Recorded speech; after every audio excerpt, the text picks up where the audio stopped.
I know many of you have been waiting for this because I've been waiting for this, and it's going to be a buckle up show. How you doing? By the way, I'm going to get to that here in a minute. We are powered by our friends at BetUS. I hope everyone had a spectacular January 1st yesterday. I hope everybody had a fantastic J1. A lot of pretty decent bowl games going on. Not so much so for the national championship playoff games. Those weren't and have not been very entertaining. Well, the Chick-fil-A Bowl was, with Arizona State coming back on Texas. Then again, Texas, I think, is overrated, but we'll see how far they end up going. But I hope everyone had a absolutely fabulous day yesterday, and everyone had a safe New Year's. I gotta start this off by saying thank you. I think his name was Joshua. Thank you very much. He sent one of the coolest videos tonight, 37 years ago. I played in a national championship game, one of many, against Penn State. It's the most watched game in the history of college football. Yes, we lost. Testaverde threw 5 picks. We had 7 turnovers. We held them like 150 yards in total offense, gave up 7 first downs and lost. I led my team in tackle, and I opened the game that night with a sack on John Schaefer. About a 15-yard sack in front of 100 million people. President Reagan was there. The whole thing, man. I mean, it was the reason I bring this up, and I want to thank Joshua for doing that.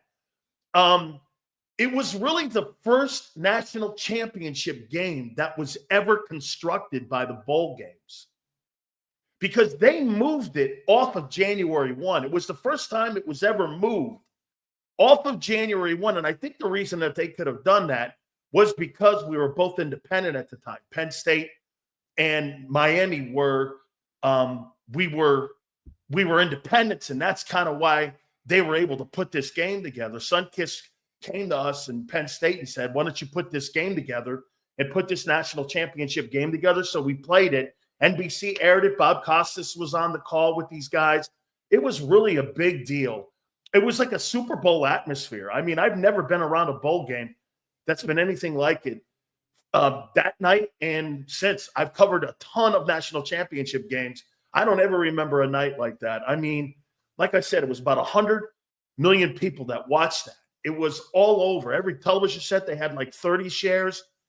It was one of the most viewed games, not just in college, but all that year in 1987. So it was 37 years ago. Obviously, it was like one of my greatest moments, and yet one of my greatest defeats was in that moment. I mean, crazy. Penn State goes on to win the national title. We would come back the next year and win the national title after dropping that game. But Jimmy Johnson says it in his book, Swagger, that was the most disappointing loss in his entire coaching career, and he became a better coach after that night. Psychotic night. I'm going to put a video together a little bit later on, and I'm going to post it over at my X account on Dan Sileo Show. We're going to do a little bit more about that later on today. So, again, I appreciate everybody. Who, in your opinion, is better than Bond this year? Defensive Player of the Year. Don't see anyone else close, honestly. Q, Mulata, Pro Bowl snubs, proud of Juergens. That was one of my predictions. Remember, Zander? I said that Cam Juergens would be named to the Pro Bowl, and he has. I think it was going to be an upgrade, or I thought it was going to be an upgrade, and it was. And he was named the Pro Bowl to the NFC. This is what we're going to do today. The National Football Show's very first annual installment of the Big Sills All-Pro team. I have my All-Pro team. I did it this morning. And this is the very first National Football Show Big Sills All-Pro team that we're going to unveil a little bit later on, probably somewhere in the 3 o'clock Eastern hour. We'll do something there, and we'll throw that out. The 2025 NFL Pro Bowl team, according to Big Sills. Let's go Buckeyes.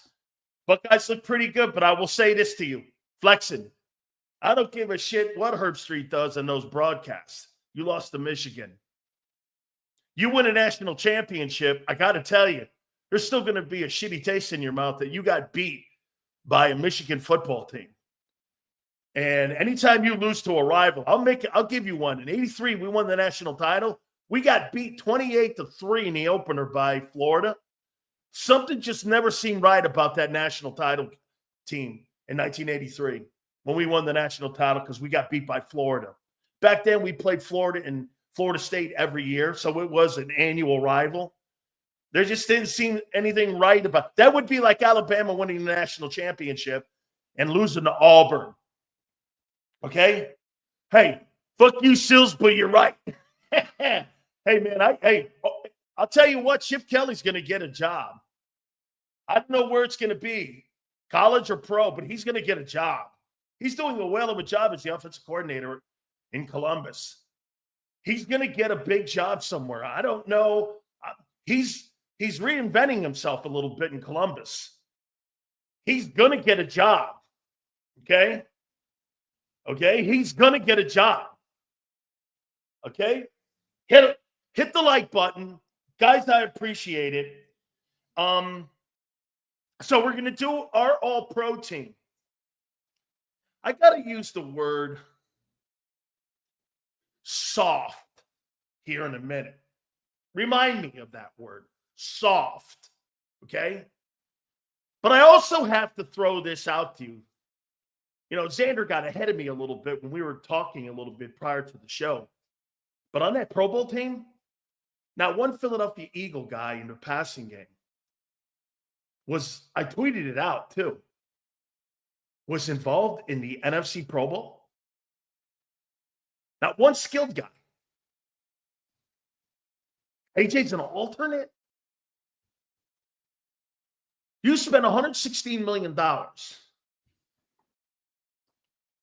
You spent $116 million on the 31st ranked passing game. And nobody, well, they missed games because they got hurt. No shit. No shit, because you ran the ball. You were a physical team. Your guys got beat up. They missed games.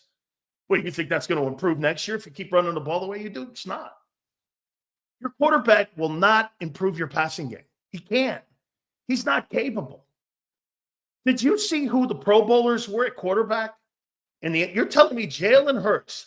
All of you kept telling me, elite. Elite. This guy's not even considered or recognized as a Pro Bowler. Is he an alternate? Elite. You can't even be an alternate with 29. This guy won 13 ball games. How is he not considered? A rookie, Jay Daniels, a journeyman, Sam Darnold, and Jared Goff are the NFC quarterbacks. No Jalen Hurts. Guy won 13 games. Elite. Elite. Oh, my God. Don't tell me that guy. Stop telling me and yourselves that he had a good year. He didn't. Jalen Hurts has not had a good year. Nobody on the planet thinks that but you and Philly. Nobody. Nobody thinks that. Come on, Wishbone.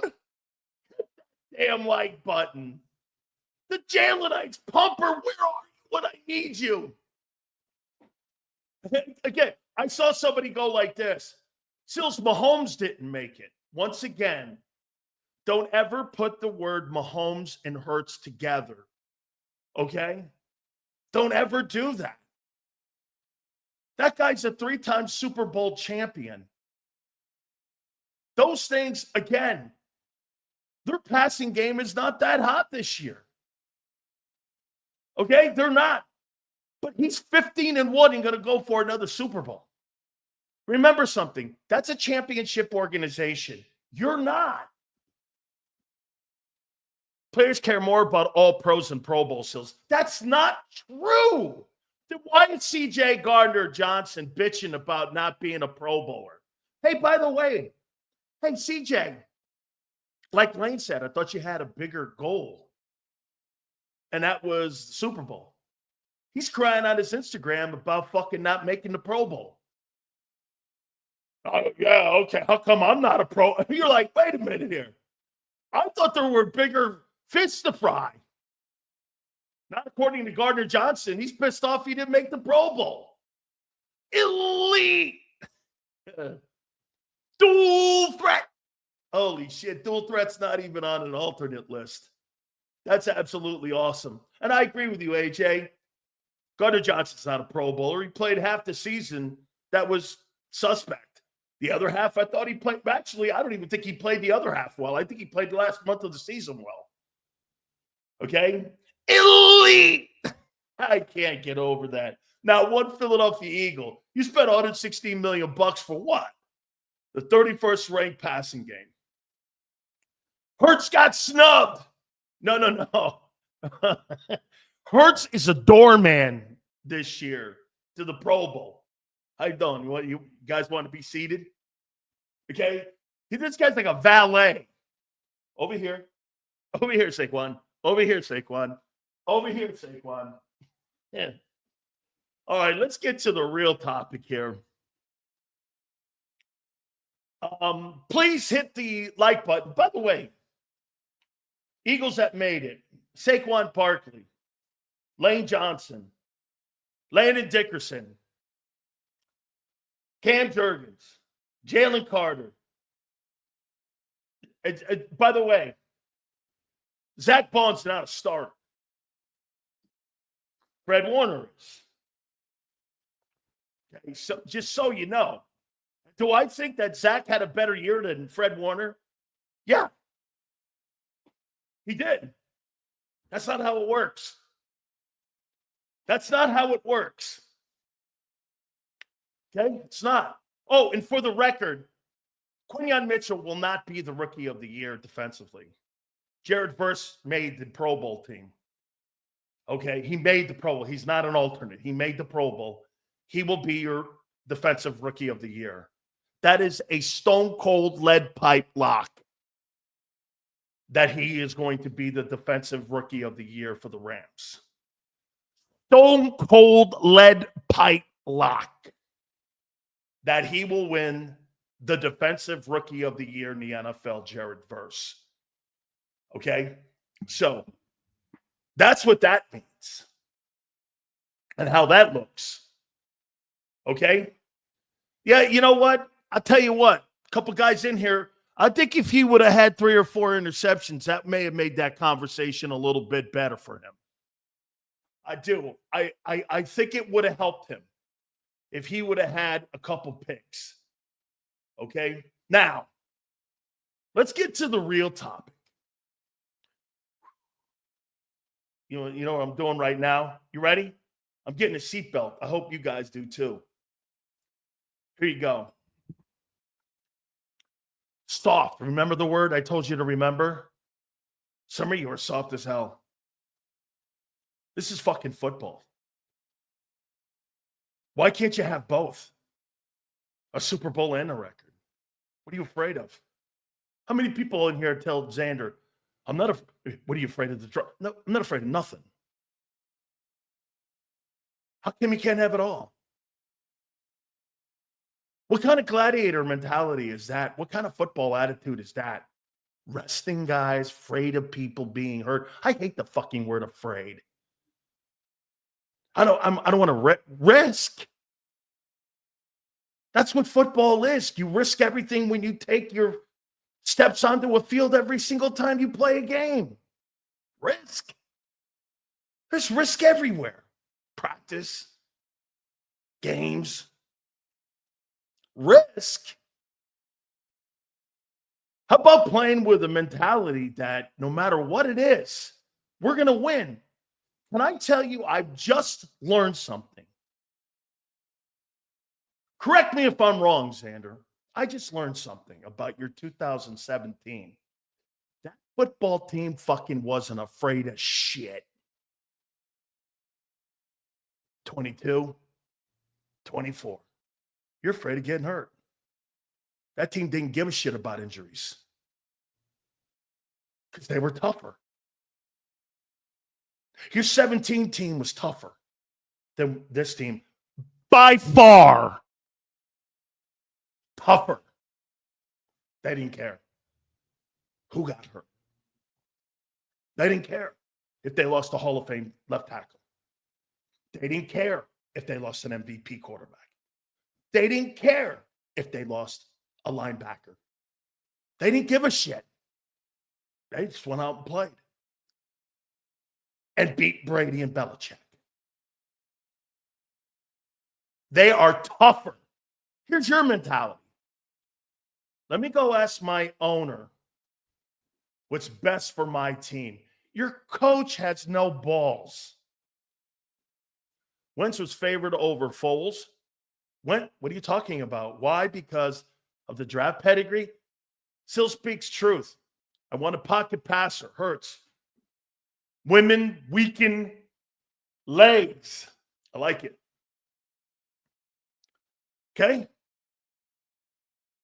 This is your mentality. Let me go ask my owner what's best for my team.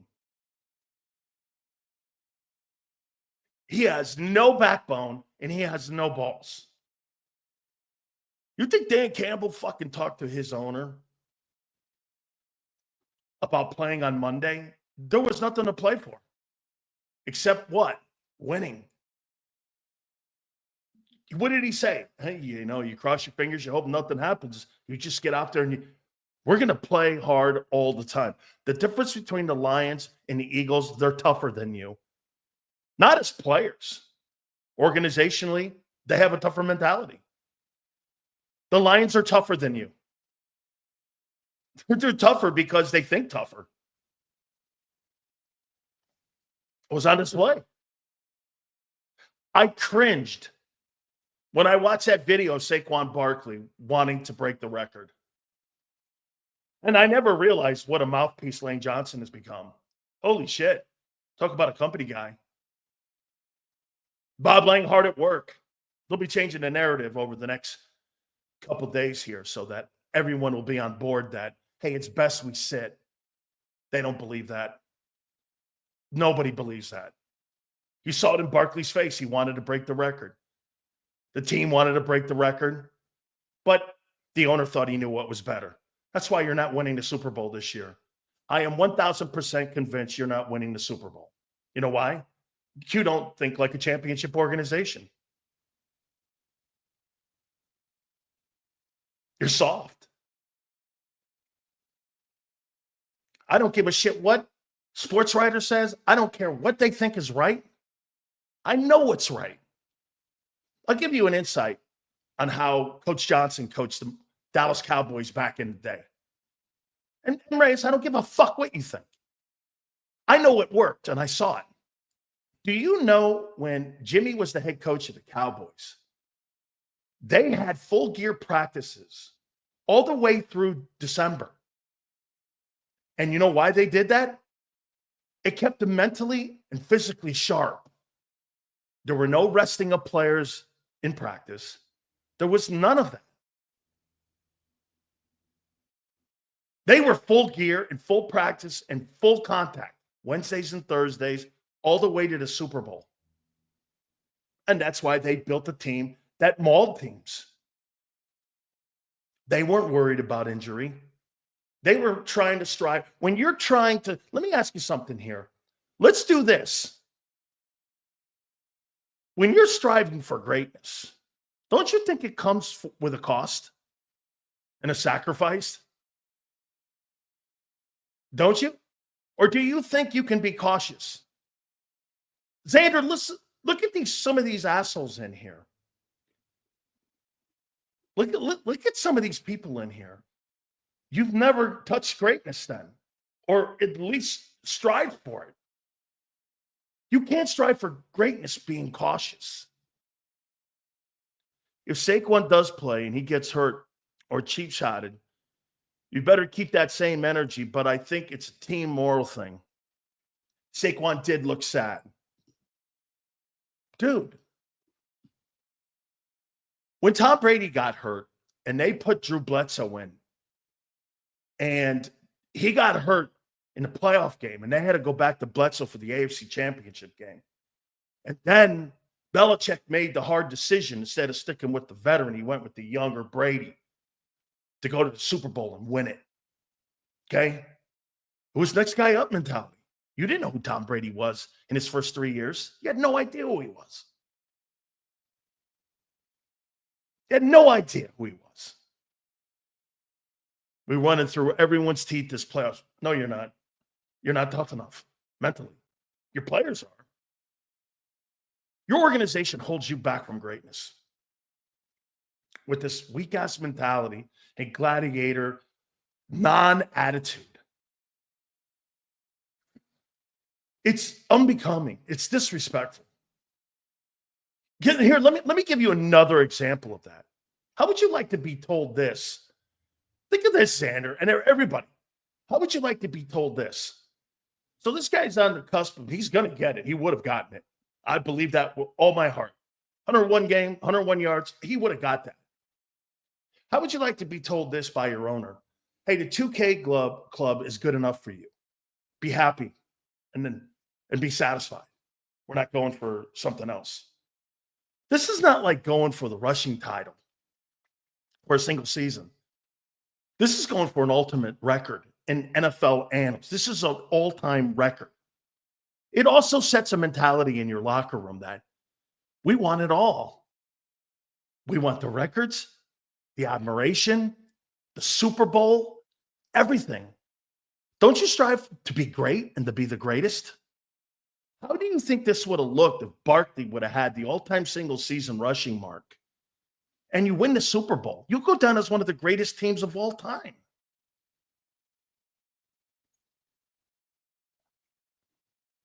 You're not mentally tough. You know why?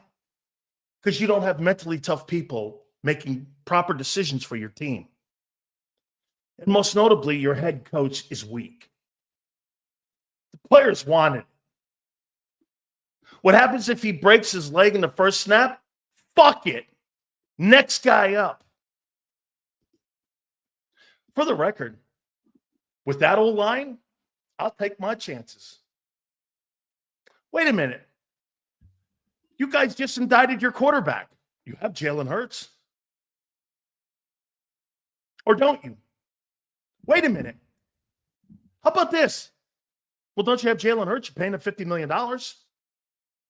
You mean to tell me you're more worried about Saquon Barkley getting hurt, and if he goes hurt, your chances of winning the Super Bowl are the shit?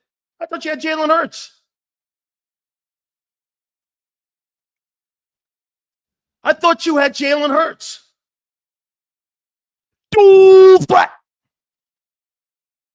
I thought you had Hurts. Thought he was elite. Elite guys overcome that stuff, don't they? I thought you had Jalen Hurts. I see.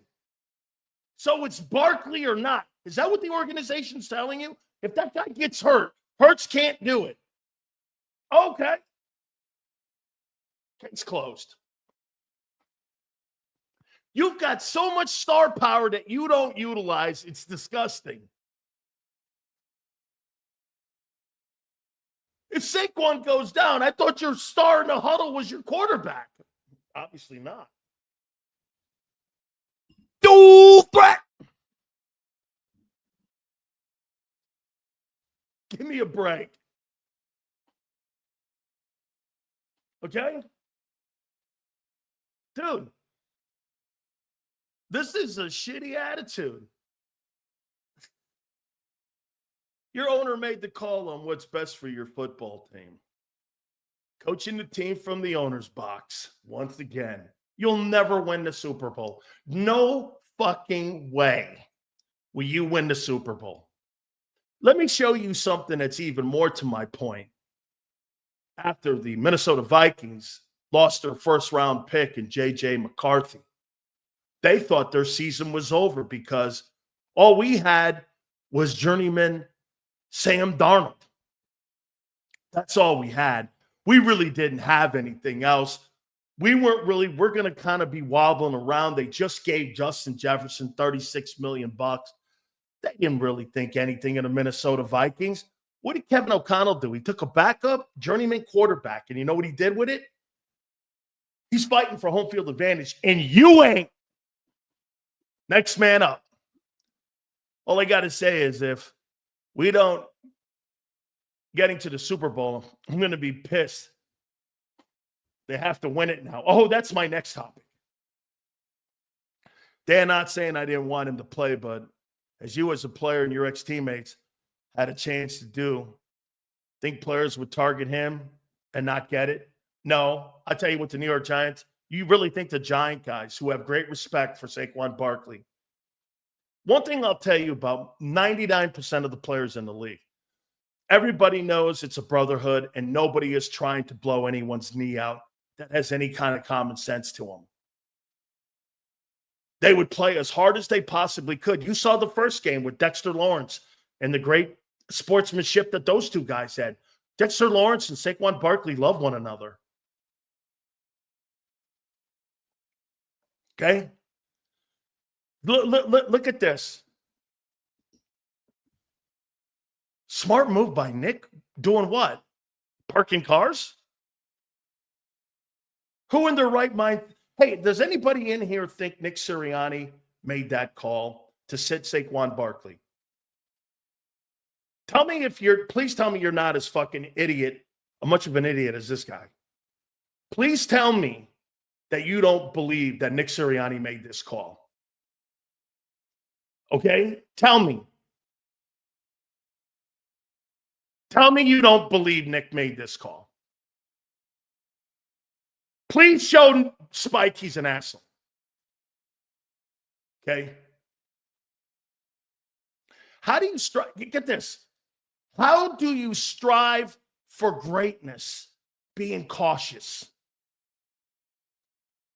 Have you ever done anything in your life that you wanted and were cautious doing it?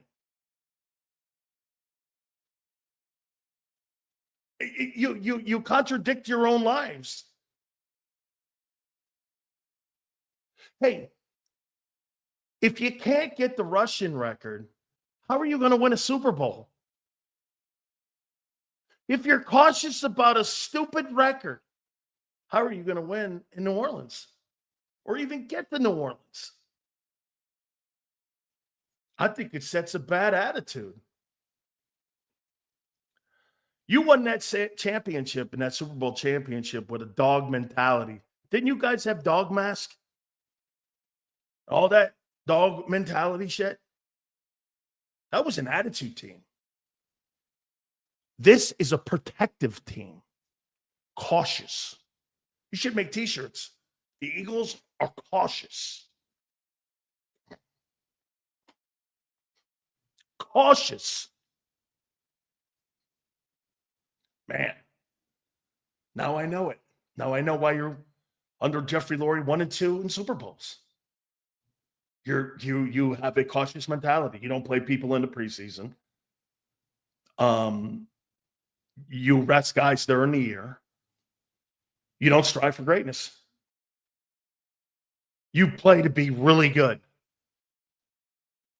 But that last bit is what wins it.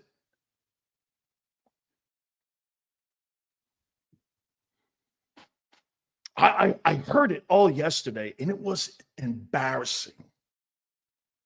The soft mentality that you have in your front office. And in the media, it's even more softer. Holy shit.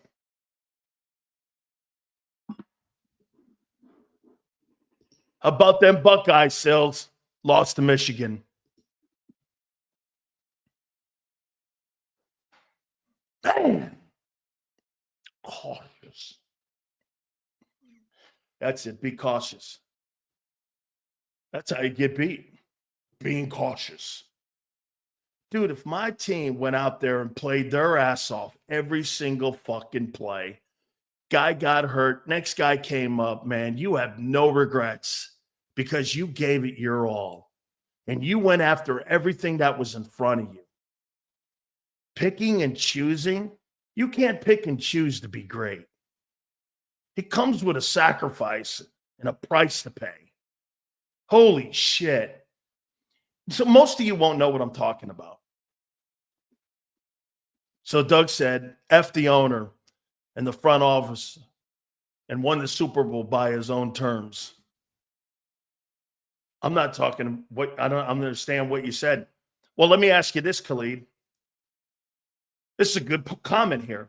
Hey, Khalid, do you think the analytics team would have went for Philly?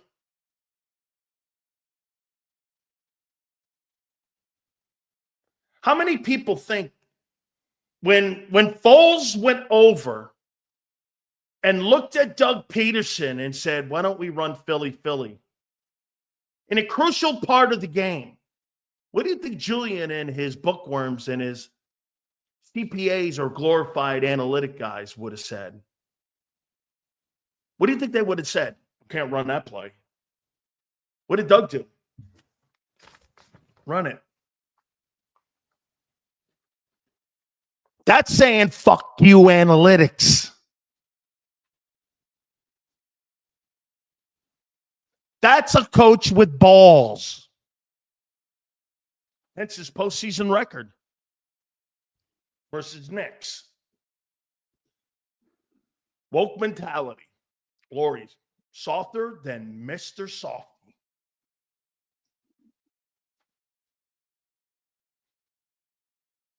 It was embarrassing yesterday. I think it's really safe. You know, the organization's not going to play these guys. They're going to sit them. You saw Barkley's expression. His family. How about this? Barkley's family wanted it. We're not talking about like a single season rushing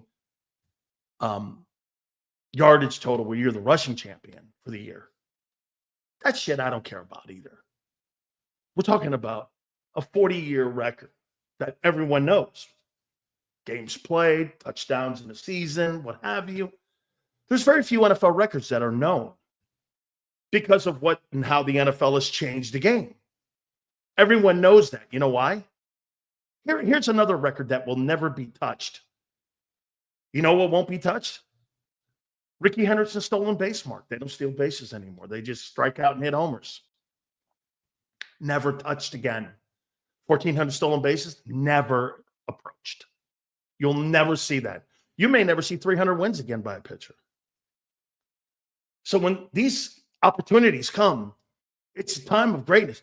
You sit in your backyard as a kid and you dream of running by yourself saying, I'm going to break Eric Dickerson's record or Emmitt Smith's all-time rushing record.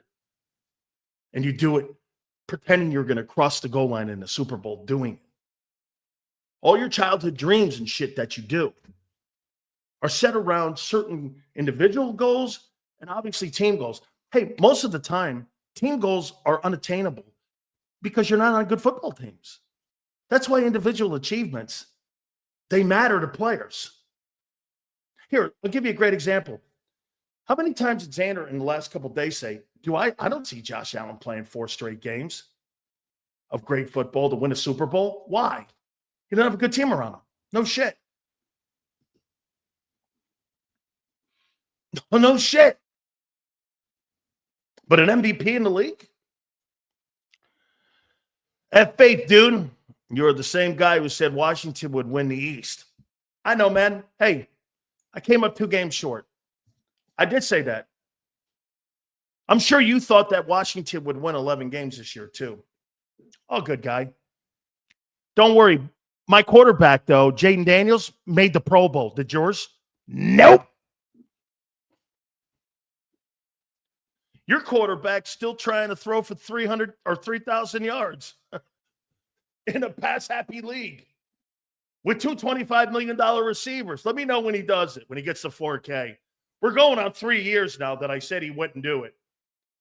Hey, by the way, it's now 3 years that I said Jalen Hurts would never throw for 4K. I mean, we're going the other way now. Now pretty soon somebody's saying, hey, there's no way he's going to throw for $3,000. I mean, we're going the other way now. Sills, Barkley earned the right to go for the record. This organization bet it all on a Super Bowl win. I'm going to get to that topic here. The record instills the mindset of attaining a goal. Absolutely. The team can focus on what's next. Get this, man. And Bob, here's my problem with it. It is right. It's an attitude. You're afraid of shit? Of what? Injury? Welcome to the NFL. I saw the 17 team overcome all kinds of obstacles and win. Jesus criminy, man. Philadelphia is the greatest example of overcoming issues and winning. That means to me that the front office doesn't even really truly believe what they did in 17. You're being overcautious with a team that's maybe more talented than your 17 team. That means you don't believe what you did in 17. That was a mindset. It was a player mindset, a coaching mindset. There is no difference. There is no question. The difference in mindsets for that 17 team and this team is all directed by the front office. The front office coaches like they are glorified fucking CPAs. Bookworms. That team was coached by men and played by men. I don't care. Hey, get this. I got to tell you, I know most of you are not going to agree with me. And I expect that. How would you know? How would you know? Stop it, Sills. You'd be the first one to diss Nick if Lane got hurt blocking for Barkley trying to get the record. I would not. We're not talking about playing a nothing game for a nothing goal. You completely are not getting the historical part of this. I'm not talking about another Sunday. I'm talking about a historical Sunday. Nick went to ask, can he play him for the second, for the record? And the owner said, ask me no dumb shit like that shit him on. What's this? Nick went to go ask, can he play him for the second, for the record? And the owner said, don't ask me no dumb shit like that. Sit him or you're fired. No control. Yeah, sit him. That's right. You're right. Ramir. Nick probably wanted to play. The owner came in and said no. Okay? Get John on to talk sense to Sills. He owns Sills. Fuck it. I don't give a fuck what John says. I could care less when it comes to how I think about playing a ball game. I really don't. John's a great reporter. He covers the team. I don't give a shit about covering a team. I'm telling you how to play the game. But by the way, I played for a Hall of Fame coach. I played for a college and an NFL Hall of Fame coach. 3 of them. I missed some supers, Zander. If we could throw those up. By the way, no disrespect. I think John does a great job. I told you. We're proud to have him. Need you for a consultant or coach. You don't sugarcoat shit. Being a champion, you can't sugarcoat it. Hey, Eric, I'm talking to you like Buddy would talk to you. What are you afraid of, son? Getting hurt? If you have any kind of fear in your heart, you ain't winning a Super Bowl.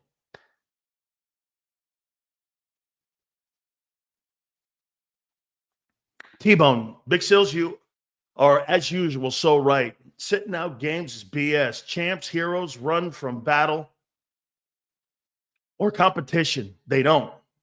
But they charge ahead. No ducking, no hiding, never. Our players, our management, fucking pussies. I don't think the players are, T-Bone. I really don't.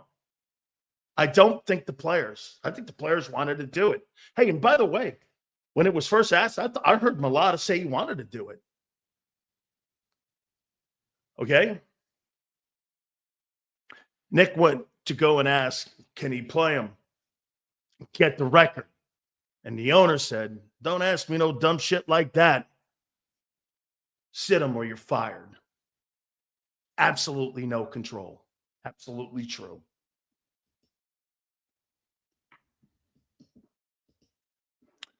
Barkley saved the Eagles. God help the Eagles. And I have no Super Bowl. I don't believe you're winning a Super Bowl.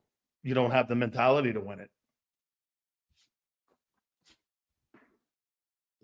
I am 1,000% convinced you are not a tough organization. You got tough players. They're great players. Your management and your quarterback hold you back. Can you imagine how it will be when Laurie's son takes over? Analytics, laughing my ass off. Sammy, it's already there now. Said after the single game title, he wants a ring. Yeah. Because what? Hey, wait a minute. To Twiz's point, why does the owner want to sit the players in the final game? What was the reasoning? Whatever the reasoning is, will somebody post it? Somebody post why the owner doesn't want to play the players for the record. Tell me what was the reasoning? What was the reasoning that they stated? Hey, Reyes, I'm not expecting you to understand what I'm talking about. You could take this conversation off, dog. Okay, I'm not expecting you to get it. As a matter of fact, I would expect half of the people watching this not to get it. Okay, winning a Super Bowl, rest. Rest. Okay. Let's see, what else? Somebody tell me why they're not playing this weekend for a historical record. What is it? You won't say it, will you? Look at the people in here who won't say it. Say it. Why are they sitting the Eagle players this week and not allowing Barkley to go for the record? Okay? Why are they doing it?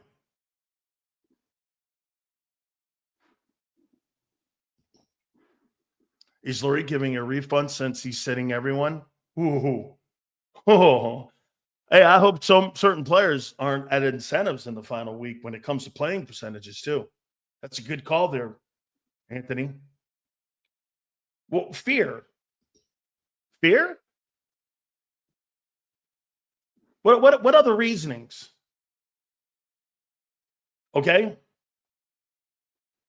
What other reasonings? Super Bowl. How the fuck are you going to get to the Super Bowl if you're afraid?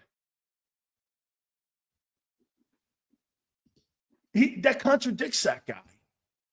This guy thinks you're locked and sealed and ready to go to the Super Bowl, and you're afraid.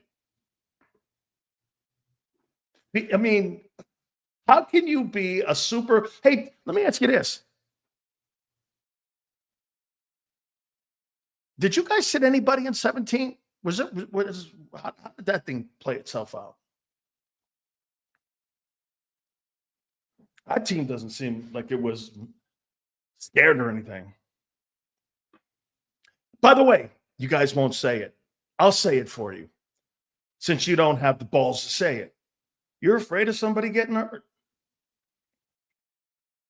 And you know what the reporters in Philly will say? Sileo's an asshole and stupid.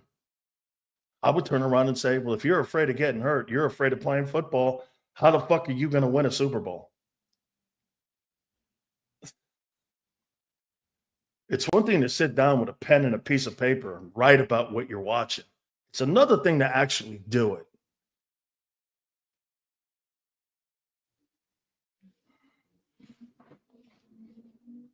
Utterly pathetic.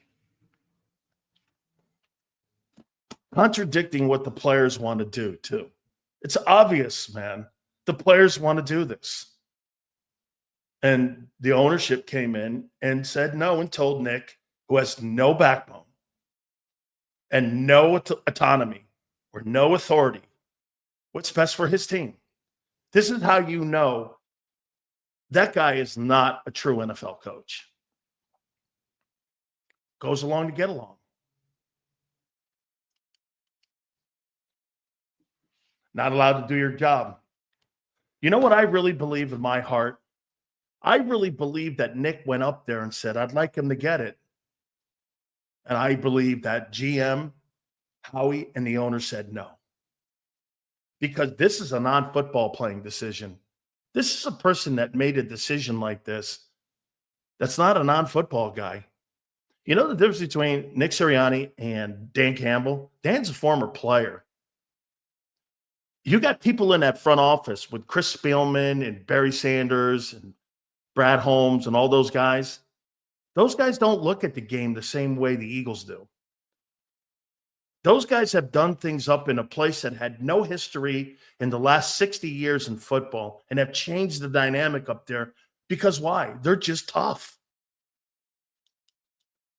They fucking played a 49er game that had no bearing on anything with all their starters.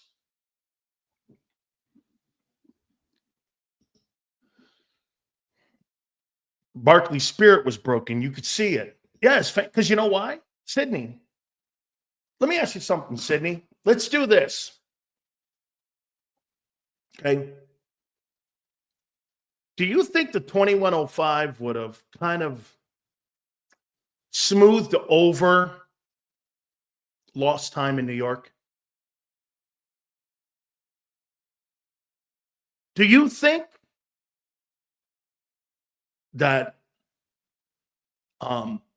it would have smoothed over some of the hard years that he had in New York with no help, nobody putting good players around him? And it would have at least done this. If he never makes the Hall of Fame or he never wins the Super Bowl, you know what at least he could have said? For 1 year in the NFL, I was the best there ever was. How many times in your lives have you ever had a chance to say, I was the best that there ever was? We all, as athletes, want to do this one day. I was the best that ever played. You know how rare and only God put his hand on those certain players a little longer than the others that have that a chance to be that guy. Now he's one of 9 guys. Tremendous. How about being the guy? Barkley will never make the Pro Football Hall of Fame. He's like 80th in rushing and total rushing yards. There's 20 players ahead of him that have better accolades than him. Here, I'll give you one. Guy that was a New York Giant. 11,000 rushing yards. Been on this show, O.J. Anderson, Super Bowl MVP, 2-time Super Bowl champion, 2-time rushing champion, NFL Rookie of the Year. He's not in the Hall of Fame. What has Barkley done in his career that was remotely anything close to that? Nothing. Nothing. Nothing. Nothing. We better hope the NFC Championship or Super Bowl don't come down to a situational football. Nick doesn't have enough timeouts to stop and call up Jeff to find out what's best to do. Jeffrey, just suit, not a true fan. You guys think that Saquon Barkley's going to the Hall of Fame and he's got nothing on his resume that remotely says Hall of Famer? Nothing. 2105 would. There's nothing. 2,000. Jamal Lewis got 2,000 yards. Chris Johnson got 2,000 yards. That's not a surefire Hall of Fame ticket. Not even remotely close.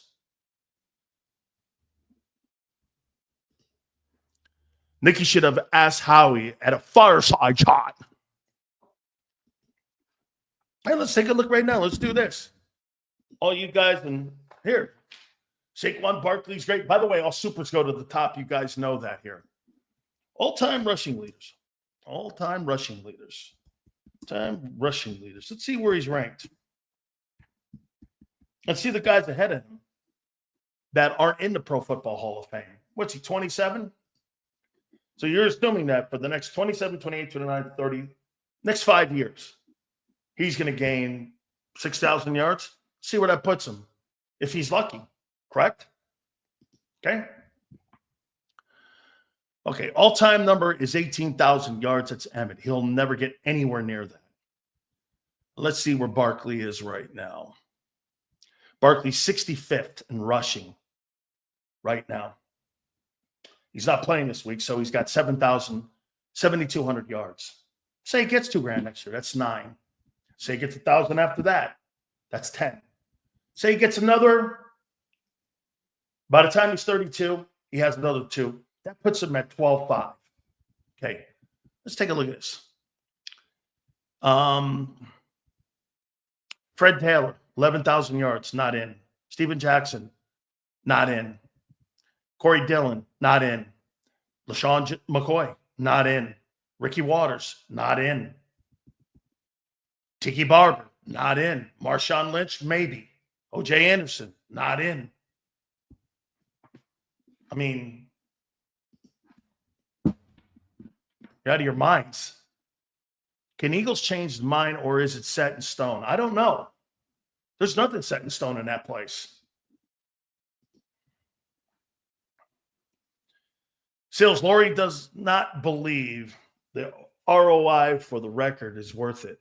The risk versus reward. It's a boardroom call. I don't believe Howie was in on this. Howie would want his free agent to gain the record. Probably so. This is all Laurie. By the way, we got Angelo on tomorrow. Today at 4:30, we have Battle Royale. Mark Holmes and Philly 500 will be. That'll be at 4:30. Okay? He will never make it to the Pro Football Hall of Fame. Wasted years in New York. It's wasted years in. Hey, by the way, he's got an uphill battle. He's got 7,000 yards right now. You're assuming he's not going to get hurt. Okay? And because all running backs, of course, you know, they keep their tread and they get better as they get older. Yeah, okay. Well, there's like a handful of those guys. Okay? Once again, where my conversation goes is back to it's not about Barkley. It's about your weak-ass mentality. You don't have a champion's mentality. You have a cautious mentality. And this is why you get right to the edge and you fail.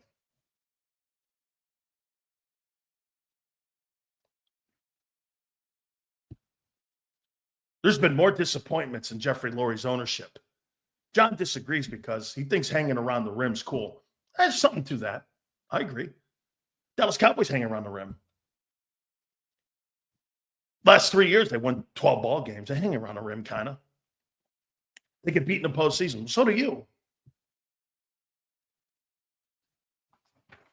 You just go a game further. What's the difference in getting beat in the Super Bowl or the NFC title game and not bringing it at home and getting beat in a wild card? What, you're a better loser? Okay.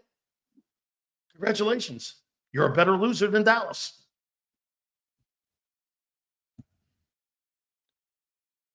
What if he got back-to-back 2K? Yeah, because that's been done before. You're a better loser than Dallas. Okay, I mean, by the way, I got a question for you. Why are you fighting me on having a champion's mentality? Why are you fighting me on it? Because you fight yourselves, that's why. I get it. You don't want to take the last step because it's either over the ledge or to greatness. I get it. Why would anybody fight a conversation? You know, I've brought this up before, okay, about a flashcard. I swear to you, I'm going to show it. I was given this flashcard by Andy Robustelli, and Lombardi wrote it. And when he got to the Packers, and Bob, you've heard me say this. When he got to the Packers in 59, he wrote this out and passed it to every player on the team. I have it framed. Gentlemen, we are going to learn here as a Green Bay Packer organization. They had won one game when he took over. To strive for perfection and doing everything we can to be perfect at every single thing we do. Running to drills, grabbing your water, working out, off-season conditioning. We're going to do everything to perfection, knowing full well we'll never reach it. So then what we're going to learn to do is live with greatness. And I have that. You strive for the Sun Bowl, you're going to the toilet bowl. You strive for M. Reyes' 13 wins, come up short every year.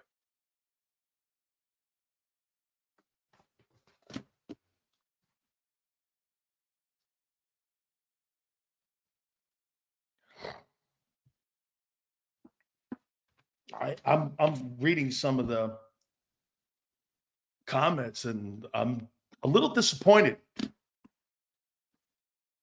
Let's check this guy out.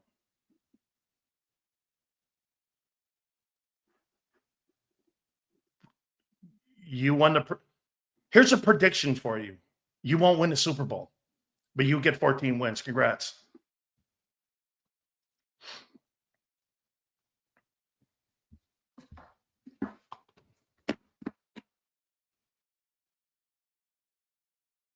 Zander's going to join us at 3:30. Please hit the like button. Do me a favor. Give me a total where we are right now. Okay?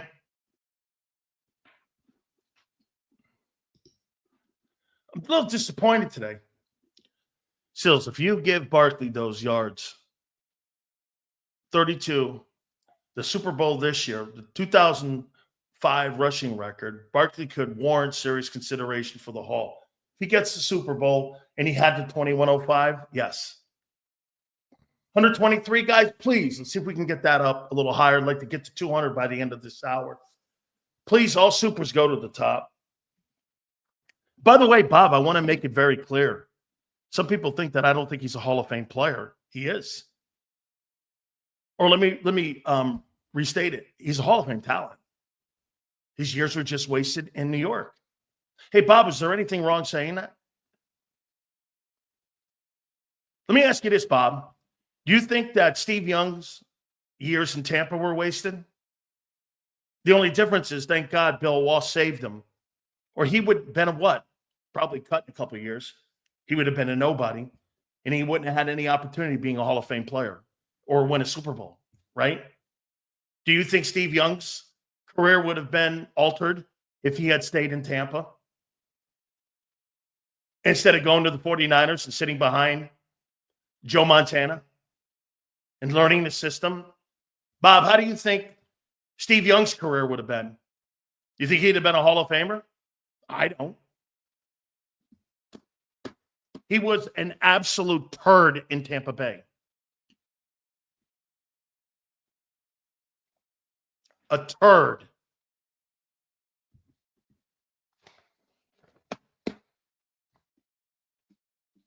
Okay?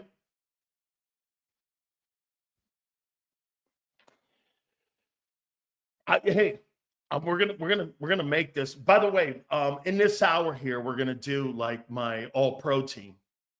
We're gonna pick our all-pro team here. Okay? No, there's no gamesmanship here. You could see it in Barkley's face. There's no gamesmanship. Okay? Here's what's happened now. And I swear to God, like I said at the beginning of this year, you failed at improving the passing game. I told you, remember all your predictions? 4,700 yards, not just Zander, all of you. By the way, I don't really think that he's wrong, Zander, because everyone would have assumed with the talent you have in the huddle that it would have been an iconic passing year. Okay? Especially the money that you spent. You know what? People go like this to me all the time. Well, Sills, we're winning games. Well, that's not how you built the roster and constructed the payroll. Remember, payroll and the limitations in your roster, it's one of the reasons why you've got issues this weekend when it comes to who to sit and not to sit. You're limited in roster. Because why? You're paying people. People, like fans, don't want to put money as part of how you construct the roster. That's where Howie's brilliance is constructing the roster based off of the salaries. And how you've built the football team is ass backwards. You spent all that money and got nothing in return. And let me ask you something here, guys. You think you got your cash return and the amount of money that you, like, say you bought a watch or a house or a car. Do you really think that you got your investment back or your money well spent when you're looking at $116 million on 3 guys and you got Dick in return? Do you really think that you got your money's worth? Of course, people in here will say yes. Because why? 13 wins. No, that's not how you got those 13 wins. You got those 13 wins because of a $10 million running back and a fabulous O-line. Look at the Pro Bowlers. The reason that you're 13 wins, look at a Pro Bowl team. Your running back's a starter. You got Cam Jurgens. You got Lane. You've got Mulata as an alternate. You got Landon in there. It wasn't because of anything in your passing game that made you 13 wins. It was everything to do with that was not constructed and put together in the run game. You guys are making it sound like you're 13 wins because of Jalen and the run and the pass game. That has nothing to do with where you are right now. You're one-dimensional, and you know it. Little Jeffrey doesn't get it. That's what he's oodling, is anti-Philly. Getting this record will both help Barkley's HOF and will juice Philly fans through the playoffs. Dude, it's just about a mentality. Here's what I don't like about where you are as an organization. The word safe sucks. The word afraid sucks. The word precaution sucks. Tell me this. Nick doesn't coach with precaution. Why is he taking precautions now? He's at the NFL for entertainment purposes. What is more entertaining than breaking the all-time rushing record? I'm hoping they change their mind. Thank you, Warfighter. You think Joe Burrow will stay with the Bengals, if the owner keeps being cheap in that O-line? You want to hear something about, hey, I'll tell you this, Khalid. I think it's this number. If Joe Burrow throws for 59 yards this weekend and has 3 touchdowns, I think he's like the 4th guy to ever go for 50,000 passing yards and 45 touchdowns. And Mike Brown sucks as an owner. It's just that's wasted. Yay, you want to know what a wasted Hall of Fame career is?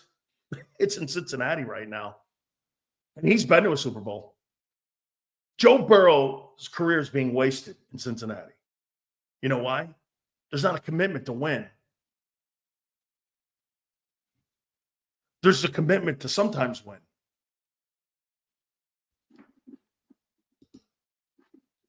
I understand we haven't had a bye since week 5, but you don't think this team can get the record in a half or 3 quarters? I do. Let me ask you this. How many games do you guys think you sat out total by not playing your players in the 4th quarter? Game and a half?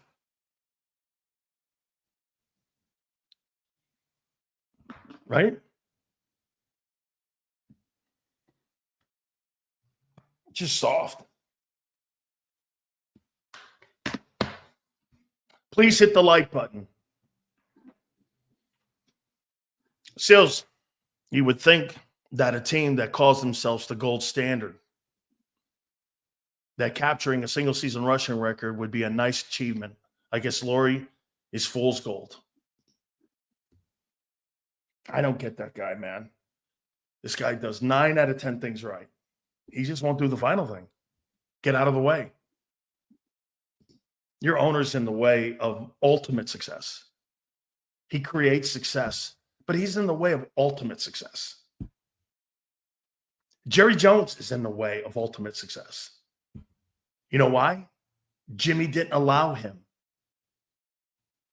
I would trade the house for Burrow. Incredible player. Any game, any time of season, pre, regular, and post, a player can get hurt. Resting a player has no guarantee that the player won't get injured the following week. Must play if healthy enough. That's fucking football. Champs always find a way. It's like a bog. T, thank you. T. It's like Ali being in a fight. You know what made Ali great? Think about what made Muhammad Ali great. He's my idol in sports. It's Ali. You know what made Ali great? Every guy that beat him when he was in his prime, he went back and beat. He wasn't afraid to go fight them dudes. He went back and fought them all. Every guy that beat him had him on the ropes. Norton breaks his jaw, comes back and beats him.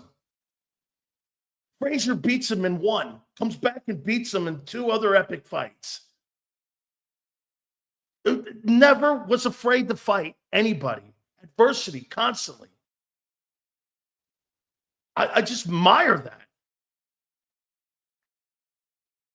I just admire that. Facing your fears. Shit, man. Who beat me? Well, let me go fight him again. Dude, there's certain people in sports history, and there's certain teams in sports history that don't take no shit from anybody.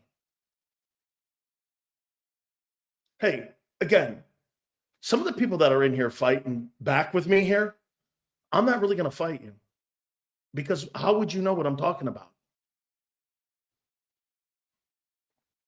You wouldn't.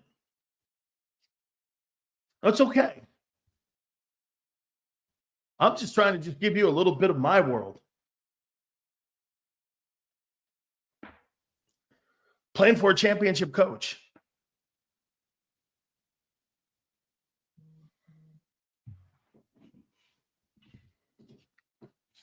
You know, it's funny. When I'm around certain coaches, and maybe I shouldn't compare people to like Coach Landry and Jimmy and guys like that. Okay, maybe I shouldn't, because those guys were just different dudes. And then you hang around a Mike McCoy, or you hang around some of these other guys, and when you guys tell me you think this guy's a great coach, I'm like, yeah, well, I don't know. There's certain intangibles you see about certain coaches.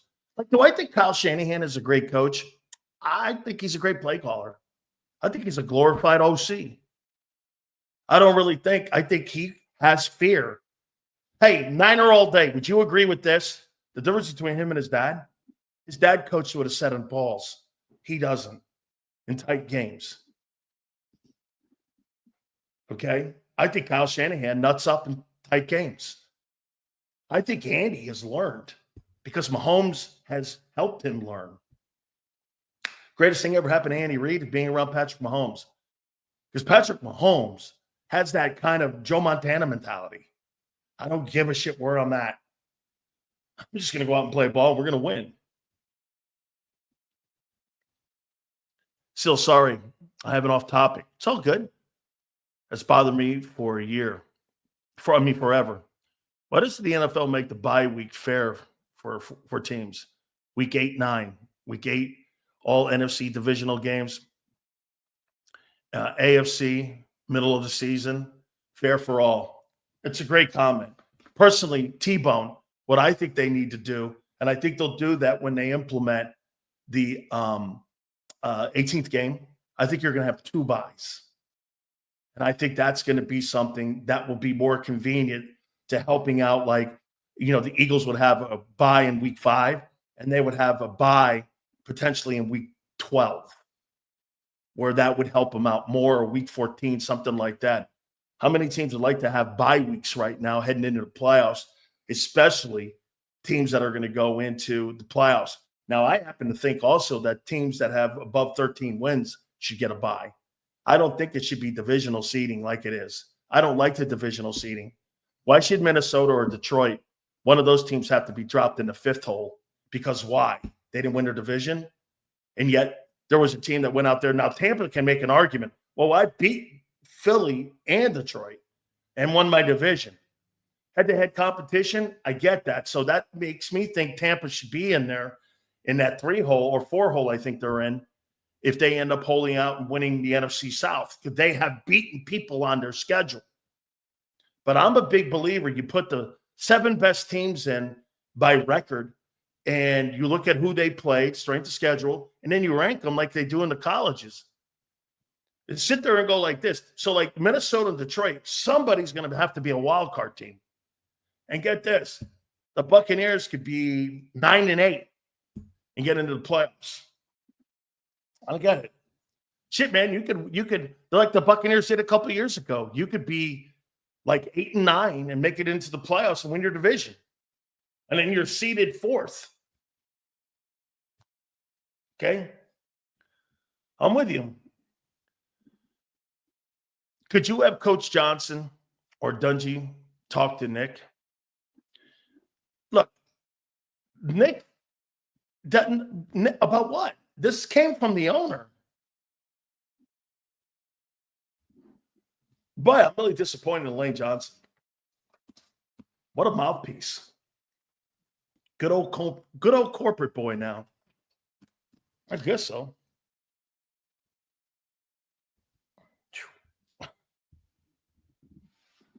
What's best for the team?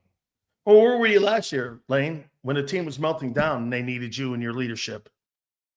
Didn't you have goals last year too? You were still fighting for home field advantage when you guys were in your Chernobyl meltdown. Where the fuck were you last year? Now here you parachute in and try to pretend now that, we have bigger goals to fry and bigger goals to go after. Didn't you have one last year when you were 10-2 or 10-3? And then the nuclear meltdown happened? Where was your leadership then when they needed you the most? They don't need your leadership now. They needed your leadership a year ago when you were melting down. Those are false comments to me. Hey, dude, don't judge a guy's character when things are going good. Judge him when shit's going bad. How does he react? Ask yourself that. How does a guy react when shit's hitting the fan? That's your 17 team. Shit was hitting the fan. And the one common thing you had in the room, you had Doug. Now I know why Doug had these Monday morning press conferences or conversations with the owner, because the owner didn't believe what he was doing.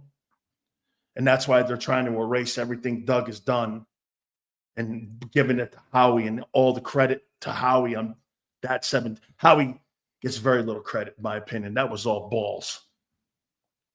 Hey, do your job. Doing what? Drafting people and bringing players in? That's your job. You did your job and you want to be glorified for it? Fuck that. I'll tell you what, for a guy, Howie Roseman, who has you guys glaze over, this guy has really bombed in the playoffs with these so-called great teams he's built. You guys keep telling me he's built these great rosters. Where the fuck's the titles? Like in Kansas City. I hear people on my own network and other people in the market going that Howie's the best general manager in football. How's he the best general manager in football when Les Snead's got 2 Super Bowls? Eric DeCosta has 2 Super Bowls. Brett Veach has 3 Super Bowls. How's that possible? Nick Caserio's got 4. How's that possible? By the way, you don't see any of the correlation between Nick Caserio and Houston being built up now as a good team, and look at New England. You know what the one common denominator is there? It's not just that Belichick's not in the building in New England. Nick Casario's not there anymore. He was the general manager and head of scouting and head of player development in New England. Where's he now? He's in Houston.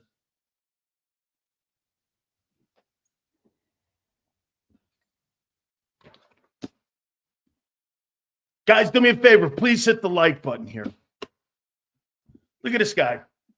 Stroud stunk it up. Stroud's going to playoffs this year, second year in a row. I mean, and he's a franchise quarterback. Let's see what Stroud did this year. He said Stroud stunk it up, says Twiz. Let's take a look at it. If he stunk it up. Let's see what stink it up means to him. So C.J. Stroud threw for 20 touchdowns this year, 3,600 yards, and had a 62 completion percentage. All better numbers than anything your guy did.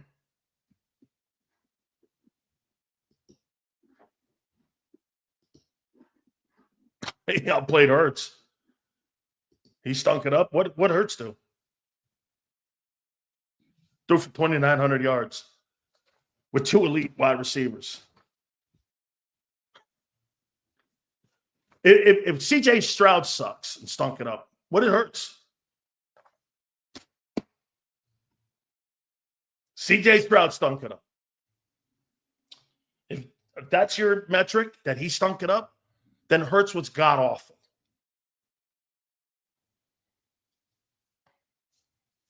Why am I comparing him? Because that's what we do.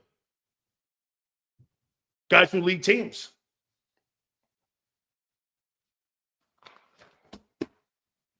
No, your metric is stunk it up.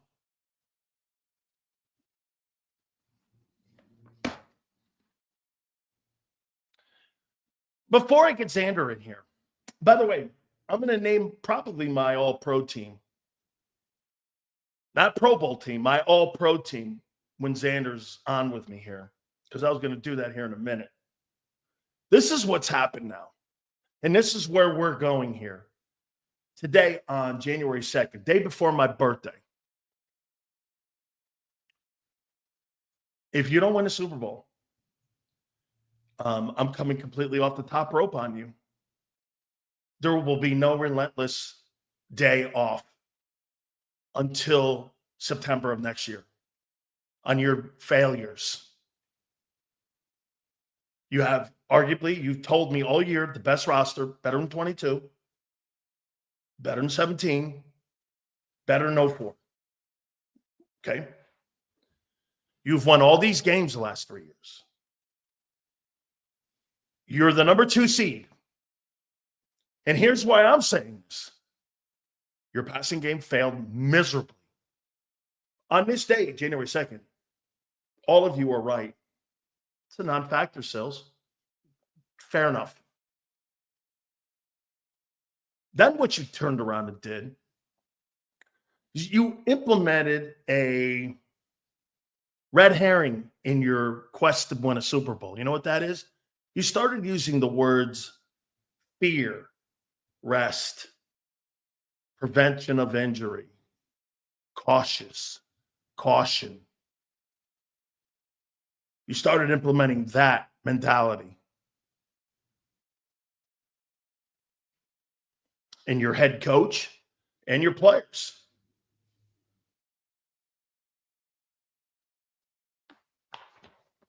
Hey, I want you to win the Super Bowl, but we're a little nervous about this week, so we're going to sit everyone.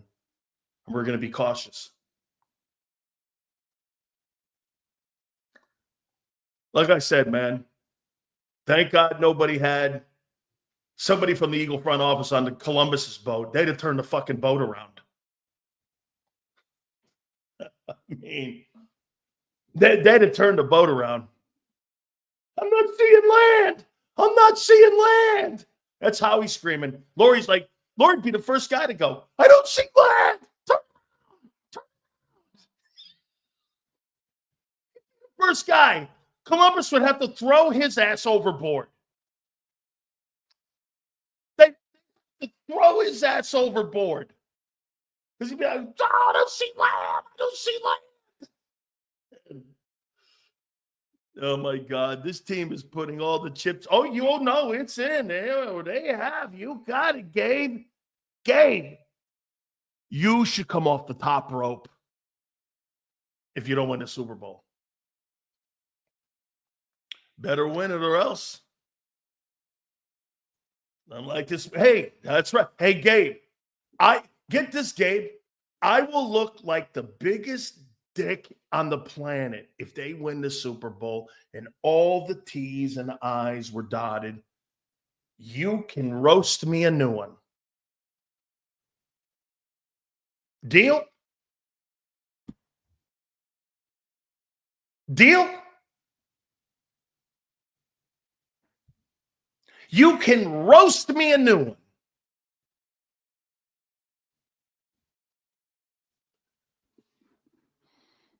And I won't argue back at all. Fuck this team with this crazy ass head coach. Super Bowl or bust, Marshall. Marshall, you have the intangibles to win it. I want to make that clear. Sills, do you think the Eagles can win the Super Bowl? Yes. Yes. There's nothing on your football team. Here's where I'm at with you. The defense has done it week in and week out. There's no way in the world I could sit here and go, you're not a top 3 defense, and you're probably the best defense week to week in the league. You've shut down Lamar. You've beaten Burrow.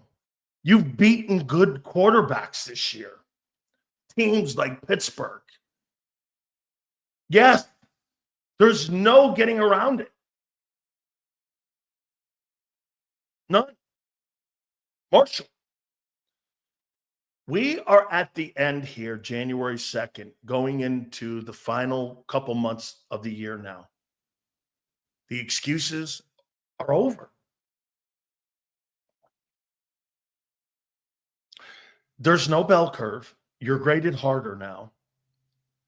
Everything you do will intensify. And that's the way it is. There's no old golly shucks kind of shit here.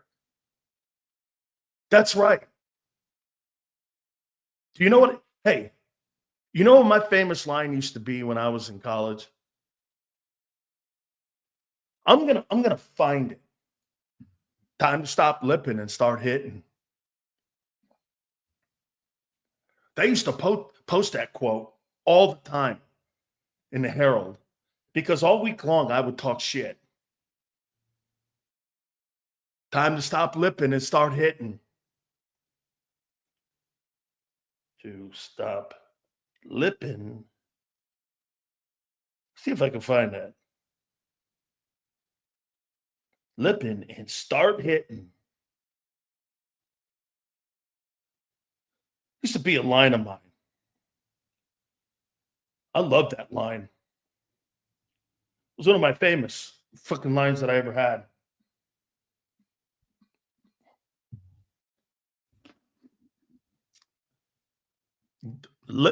Yeah, hey. Yep. Time to nut up or shut up. Sure. Let's go. Super Bowl or bust. You know, I turn on not just Birds, WIP 97.5. Guys are doing the right thing. Probably.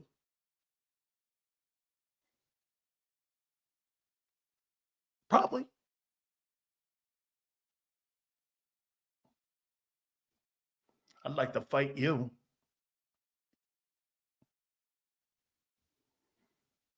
Those are guys you want to fight. The cautious guys.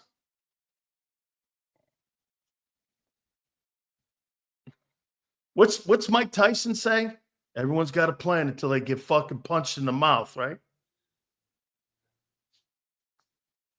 Eagles have a plan until they get punched in the mouth. I don't know. Hey, man, it's probably me. You guys are probably right, wrestling. What's the Jeffrey Lurie words? Hey, did you see Nick? Did you see how disgruntled too Barkley's face was? Yeah, I think my family wanted it more than I did. If that didn't tell you right there, well, my family really wanted it, and so did I. You know why his family wanted it more?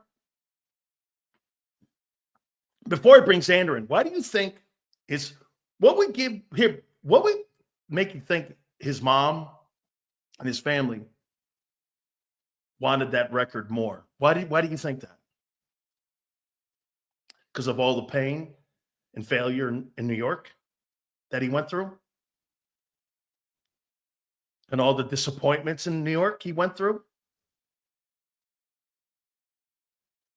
Do you think that's why his mom and his family wanted that for him?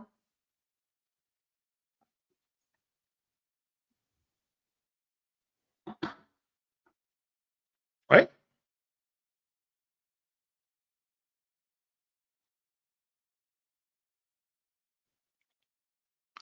I'm going to do the All-Pro, the very first installment of the National Football Show's All-Pro team. I'm going to put that together here, and I'm going to unveil it here. It's been interesting 24 hours since it became known that Nick was told what to do with his team. And don't let anybody believe you. Nick, in my opinion, I think Nick probably wanted him to get it. I do. Nick wants best what's for his players. I get it, the whole thing, what's best for the team, too. I understand that, but he wants what's best for his players, his star players. Hey, how about a guy who's carried your football team all year long? Don't you think he deserves a shot at it? It hasn't been Hurts carrying your team. It's been Barkley. Don't you think he deserved a reward for carrying the team? A shot at it? At least an opportunity? No? All right. All that being said, we've had a great week here, and I hope everybody yesterday had a great New Year's Day. Really awesome stuff here. I love this time of the year too, folks. I really do. Bowl games going on here. And we got the playoffs. Really this week, couple teams, that Minnesota and Detroit game is really going to be for all the marbles in the NFC. I can't wait to see that thing. Do me a favor, please hit the like button. All supers go to the top. And if we're talking at the time, we will read them at the end of our segment. Battle Royale will also be here with Mark Holmes and also with Philly 500. That'll be at 4:30 Eastern time. Without further ado, we bring in my friend, who is the fabulous co-host of Birds 365. He is my friend, Big Z, Zander Krause. What's up, Big Sills? How we doing, brother? How was your New Year's Day? Oh, great. Watched great football. How about that game yesterday? You know, we get off the air yesterday, and I'm like, you're Texas is blowing them out. I'm like, you're missing a shitty game. Texas is in control. Arizona State's out for the count, and then that game became crazy. That was a great football game, by the way. By the way, that running back for Arizona State is really good. Yeah, Scattaboo or whatever his name is. Yeah, he's good. Dude, he went to school at like Sacramento State, transferred into Arizona State. He looks like a damn and then player. the night game kind of sucked. But other than that, I just chilled, man. We had our family around, and it was a nice New Year's Day. I'm ready for 2025, Sills. I'm feeling a big 2025. Are you feeling a big 2025? I am. But are you feeling safe? Now, wait. Before I get into it, I'm not going to pollute it here. It's been 24 hours now since you've heard it. Give me your takeaway, man, on what you think and how this whole thing's been handled by the owner of the Philadelphia Eagles. Yeah, I'm torn on this, man, because I listened to your open today, and everything you say, I don't disagree with. Everything you say. This is a gladiator sport. You don't fucking sit the bench. That's just stupid talk. And then I listened to John this morning, and, he kind of convinces me too. It's like, come on, we're fighting for a bigger goal here. What are we talking about? And I'm kind of stuck in between the two, where I hear both sides, but I think it was a record worth going for. I mean, I don't know. You're right where you're like, you're not trying to be the best rusher in the league in 2025. You're trying to set an NFL record of all time. 100 plus years of playing this sport. And this has never been done. I mean, it's something you said earlier too about superstars. I mean, I can't understand this because I'm not a superstar athlete. You can't. Well, you understand it, but you're not a superstar. We're talking about a percentage of the population that is so small you can put it on your own two hands in running backs that have come through this league, and you have an opportunity to cement yourself or to be in that conversation. Like, how can any of us know what Saquon Barkley is thinking or judge him for wanting to go and get that record? We can't fucking relate to that. I can't beat Barry Sanders and Eric Dickerson and the great backs that have come into this league. I mean, you're talking about I thought you said it perfectly when you're like, there's a being great in the NFL, you're already blessed. You're already blessed. You're already gifted by God to be that good at that, to be that great of an athlete. To be the best of the best that are out there, God holds his hand on you for a couple extra seconds there. This is rarefied air you're talking about.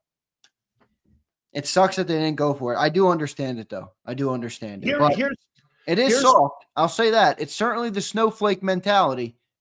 How can you strive for greatness when you're being cautious? Yeah, it's tough to dispute. I mean, it's tough to dispute. I do understand where it's like, let me ask you this. And I know you can't really look at it like this, but this is how the organization is looking at it. What do we have a better chance to go into the Super Bowl? With Saquon Barkley or without Saquon Barkley? Or forget that. Even with Cam Jurgens or without Cam Jurgens? Or with Lane Johnson or without Lane Johnson? The answer to that is you're obviously in a better position to go all the way with those players. But where I agree is like, you can't control those things, but I guess you can improve your margin, and that's John's point. Okay. I don't know, man. When you were 11-2 and Wentz went down, what were your feelings? Well, I was in Alabama at the time. I was a sophomore in Alabama at the time. What did you think the Eagles' chances were of winning the Super Bowl? Yeah, I'm not going to lie. I thought we were fucked. I didn't think we were winning the Super Bowl that year. I'm not going to lie to everybody. I thought we were not going to win. You know what Doug did? Yeah, he doubled down. He doubled down. Those guys went out and went like this. Yep. They were not going to, and they beat Belichick and Brady.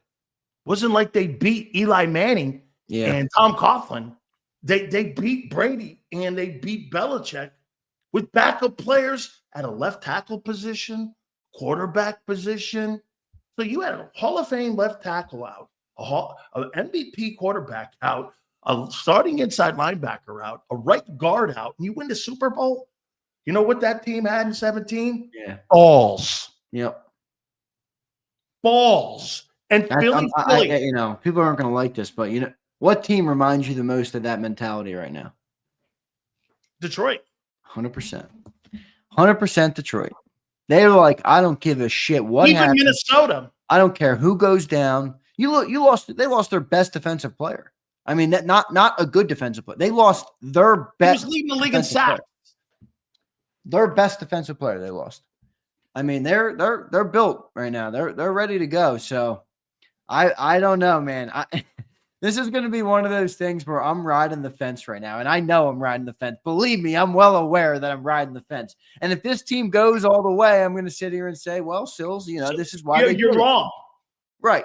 But if they get bounced, I'll tell you what, Sileo is going to be on here ripping ass, baby. And we're not going to be able to stop them.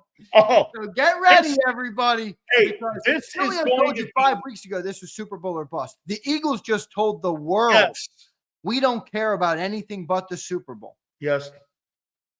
Yes. So it's now officially Super Bowl or bust. What'd you make of Barkley's disappointment? You could see it on his face. And anybody that says you couldn't see it on his face is lying to themselves. I put up a tweet. I'm like, damn, you can see in his face that Barkley wanted to go and get that award. And dudes were commenting back, oh, now you're a a reader of eyes or something. I'm like, no, asshole, I'm just a human being. And I can see that Saquon Barkley clearly wanted to get the award, but other factors dictated that he couldn't. You know, I thought it sucked to watch. I'm not going to lie to you, but it is a team game. So it's not all about Saquon. As cool as it was for him, it's not all about him. And I do kind of agree. Lane Johnson totally took the company line. Oh my God. Totally took the company line. I was really disappointed. Yeah. That doesn't surprise me. Lane's a company guy.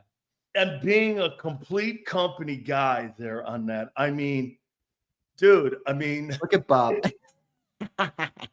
I mean, tap dancing and plant your flag. Bob, I can't. Bob. Hey, I love that. Hey, Bob.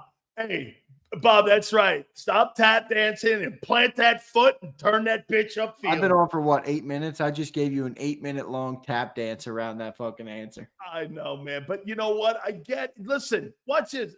You know, Zander, to me, it's not so much why they did it. It's how they're doing it.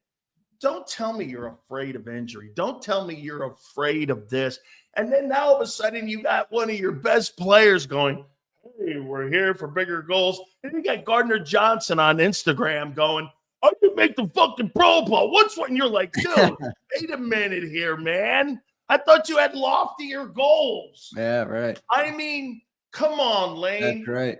Lane is now taking over for Jason Kelsey as the PR guy, excuse me, Bob Lang, for the Eagles. I mean, dude, holy cow. I was very disappointed to see that. But hey, you know, I got another one here for you. So, I mean, what did you make of the fact that not one skilled player on the Philadelphia Eagles was recognized as one of the better players in the game? You mean a passing game skilled player? Passing game, yeah, because by the way, your running back and your O-line was clearly recognized, but the $25 million kid and the $35 million kid and the $50 million kid was beaten out by a rookie, Sam Darnold, who's on his 4th team or some shit, and you've got the greatness of Jared. Oh. Well, I'll tell you what it shows. It shows that the thing you've been saying about this team is pretty accurate in a sense of they're not a passing – the passing game sucks, right? Because even if you look at the Pro Bowl – and I know the Pro Bowl is not a perfect encapsulation of everything, but the perception around the league is similar to your perception, where look at who got the Pro Bowl. Zach Bond, right? Yeah. The alternates were like Josh Sweat and Quinyon Mitchell. And then you had offensive linemen and the running back. No Jalen. No wide receivers. Now, AJ was an alternate, but he got alternate because he's default just insane at being a receiver, not because of any stats or metrics or any numbers or anything like that. We're not a good passing team. Jalen's not even an alternate. Now, I don't care. It's the Pro Bowl. Who gives a shit? But it certainly shows you that, you know. We're not a passing football team, big son. By the way, guys, we'll read all your supers. Keep flying away at them. I promise we'll get to all of them. We never leave this segment without it. How about this here? How about if AJ Brown was trying to run down Calvin Johnson's 1964? You think this thing would be a bigger stink this week if he was to then say 100 yards of Calvin Johnson's 1964 yards? For the all-time single-season mark, how do you think he would handle it? It's hard for me to think about this one because I don't think it's remotely possible with you're talking about one guy getting 2,000 yards. Our whole offense right now is 29. Well, he did have 1,500 yards last year. 1,500, yeah, it's true. 1,450, I think he had. Okay, I think he'd probably want that record. Yeah, I think he did. How do you think the organization would handle that? Because I'll tell you how I think they would. I think they'd go for it. You know why? When he started seeing the amounts of money that were being paid to Tyreek Hill and Ahmad St. Brown and what he saw what Jefferson was going to get and Jamar Chase and all these guys, what did the Eagles do? He had 2 years remaining on his contract. They ante up, and they paid that guy. I think they'd have went for it. Didn't they go for the Devontae Smith rookie passing record when he was going for receptions? Didn't they put him out there in a meaningless game for him to get the reception record so that he can get it? Then they yanked him out of the game. They'd probably go for it if it was AJ, right? I think they would go for it. You know what else is funny? I think even the owner would want to go for it because you know how much he loves the passing game. right? You'd go for it too. What do you make of the owner making the call for the coach? It's not how they reported it, but that's the truth. That's ultimately what happened.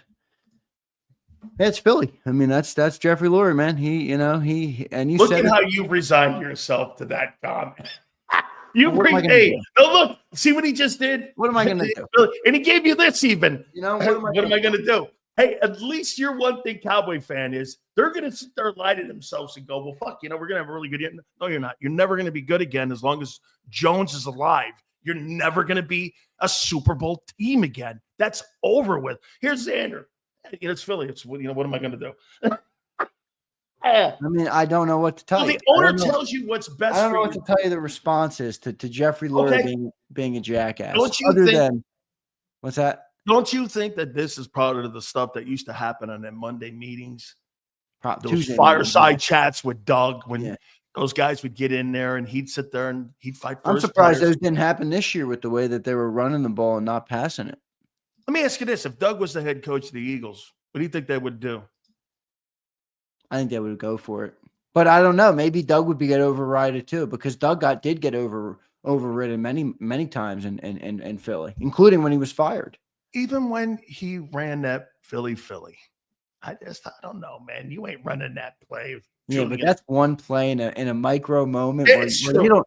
It's like when you're like, your mom's not watching, or like a kid's trying to hide from their. Right now Jeffrey Lurie can't make that call, so he can't call the sidelines in a second and make that. Exactly. Right. He knew. So you're right. I'm gonna do my all pro team. We're gonna do the very first Big Sills National Football Show all pro team. Okay, we're gonna do that here in a second. A couple more here for you though. What do you make of Hurts not coming out of concussion protocol? You think he's hurt more than what they're saying? Certainly seems like it, right? I mean, John told me that they'll finagle that, and it's easy for them to finagle it, and they have no interest in him playing this week. So no, I get it, but they want they're not trying to get him out.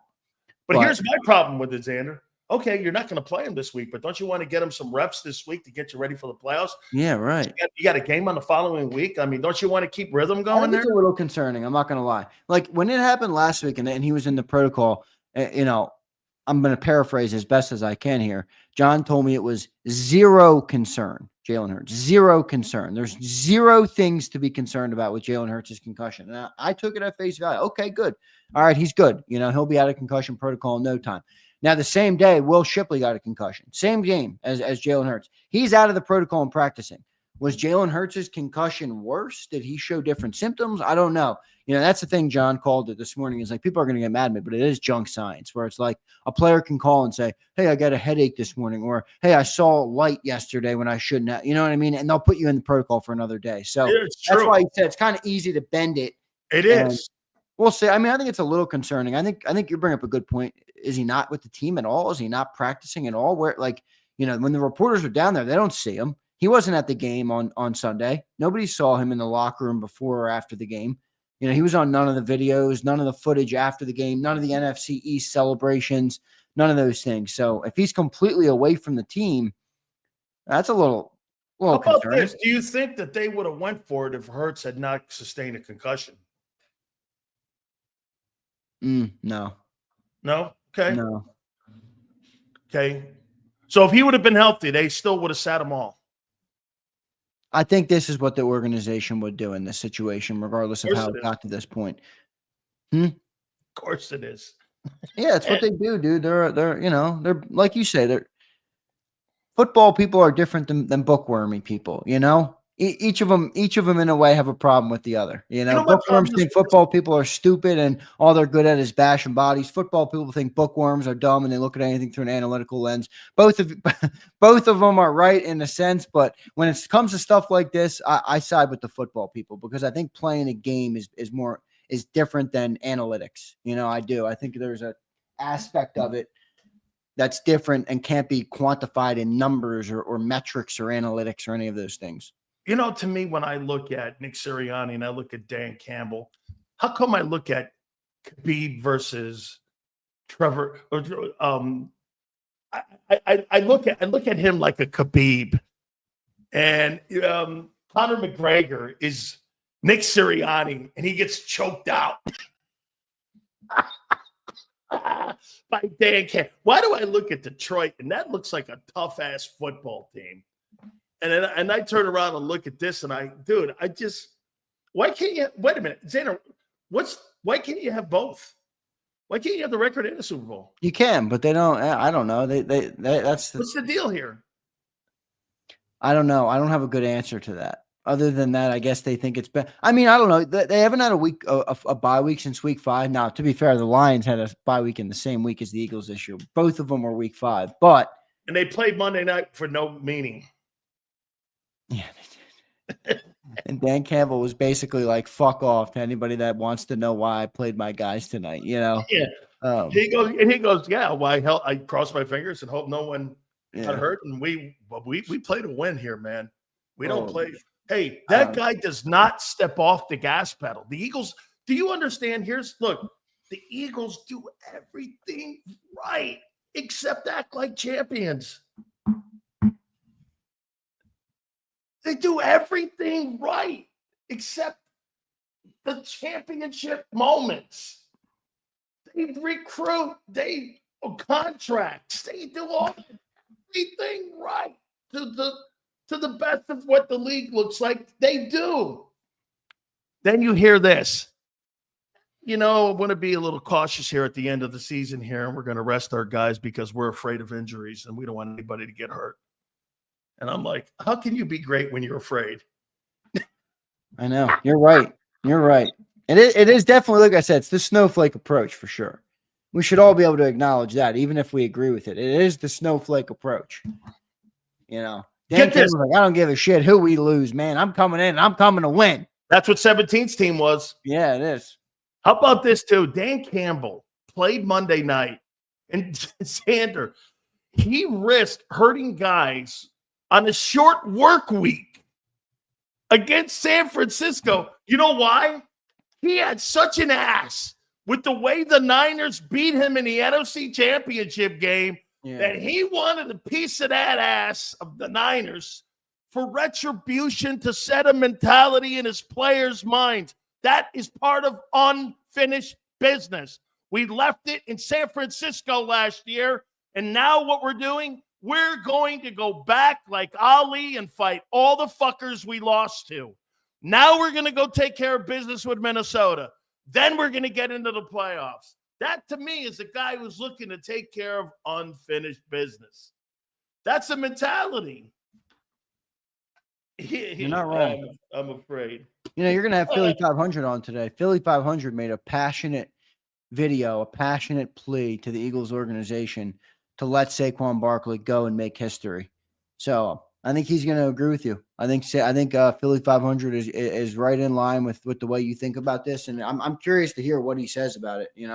Oh my God! Here is Bob Lang hard at work. I didn't come here to break Eric Dickerson's record. I came here to win a Super Bowl. That's our goal and what we want to accomplish. Saquon Barkley on Resting Sunday. Oh my God! I mean, when did that come out? Just now? Yeah, it just came out 26 minutes ago here. John Clark. God. Oh, there it is. Look, here, tell me this is not because they saw the reaction that yesterday everybody took it that Saquon Barkley was pissed. So now they made him come out again and clear it up. Why do they consistently make shit worse? I don't think they consistently make shit worse. I think some of that is a little bit of a Sileo-ization where Sileo sees an opportunity and he strikes it. At it. They've been looking at my tweets. I can guarantee. But look at this here. That Jones St. Pierre. They're not going to like the video I'm putting up from the open of your show today of you bashing the owner of the football team. Oh, that's great. Listen, I think I'm telling the truth. I don't disagree with you. How about this? This sounds like something that a press secretary over at the White House put out. He didn't sign here to break Eric Dickerson's record. He came here to win Super Bowls. That's our goal and what we want to accomplish. That doesn't even sound like him. Yes. Oh my God. Oh, What's that word that somebody used yesterday when you hear Nick talking and you hear some of the people have to backtrack all this shit? I can't wait to get Angelo on tomorrow. He's on tomorrow, by the way. That ought to be a hoot. Hey, you should see the text messages. He and I were going back. What does he want? He wants the record? Yeah, he wants a record, but he goes like this. And Nick being told what to do again. He's a stooge. Yeah, he is. He's not wrong. I mean, that's his organization. That's why they fired Doug. Dude. They want a yes man. Now, I believe Nick wanted him to get it. I'm going to keep riding the fence on this because if they go to the Super Bowl, I'm going to be like, all right, they were right. They were right. It's like the preseason, right? I mean, we used to rip them for the preseason. Yeah, but wait a minute. If they go to the Super Bowl and they win it and he doesn't get hurt, you still missed an opportunity to make your team even greater and one of the greatest of all time. I agree with that. I said this morning on Birds 365, I don't think there's a world that exists where Saquon Barkley in 5 to 10 years, and maybe even for some of the offensive linemen, that they won't regret this. Doesn't mean it's the wrong decision, but I'm saying Saquon, it's inevitable. He will look back on that year and say, man, I could have had the record, and I don't have it. How about this, too? I brought this up before you came on. Don't you think that record would also do this? He's a Hall of Fame talent. He doesn't have Hall of Fame numbers. Don't you think he's going to the Hall of Fame? I'm like, he's 68th right now in rushing. Yeah, he doesn't have a Hall of Fame resume at all. Nobody in the world would, dude. O.J. Anderson, who's been on this program, is a Super Bowl MVP, has 2 wins. Look what Shonuff says. What's that? Look at Shonuff. Shonuff says, I don't think any other franchise would do this to Saquon except the Eagles. I think maybe the Niners would. You know why? I think the Niners, that Kyle Shanahan, I think, what stops him from being great? I think he's a cautious coach too. And I think you see it in Super Bowls. I think he got broken because he gave up a 25-point lead. Dude, I think he's a conservative guy, and I think he probably would do that. Now, the problem there is that you got a general manager who's a former player in John Lynch and a Hall of Fame player. He says, fuck that record, which honestly doesn't sound like Flexen. I thought Flexen would be a guy that would just be, give me the record and give me the Super Bowl too. It's just, Flexen is one of those guys that just likes to sit there. And you know what he is? He's a fucking guy that's going to argue with you no matter what. Okay? He's just going to argue with you because for this. Flex will find something to pick at. Is he a Philly guy? Is he a Philly guy? Yeah, Flex is definitely. Okay, Flexen. Can't you tell? You're just a fucking guy in Philly who likes to argue to bitch. Yeah, that's what Flex will find something to bitch at. Flex, you scared, Flex? Why don't we want the record too, Flex? Come on, Flex. Hey, Flex, do me a favor. You might be afraid if they do win the Super Bowl, there'll be too many people down on Broad Street. They might bump into you and run you over or something. I don't want you to get hurt, so make sure you wear like some sort of suit of armor when you go down there because I don't want you to be afraid or anything.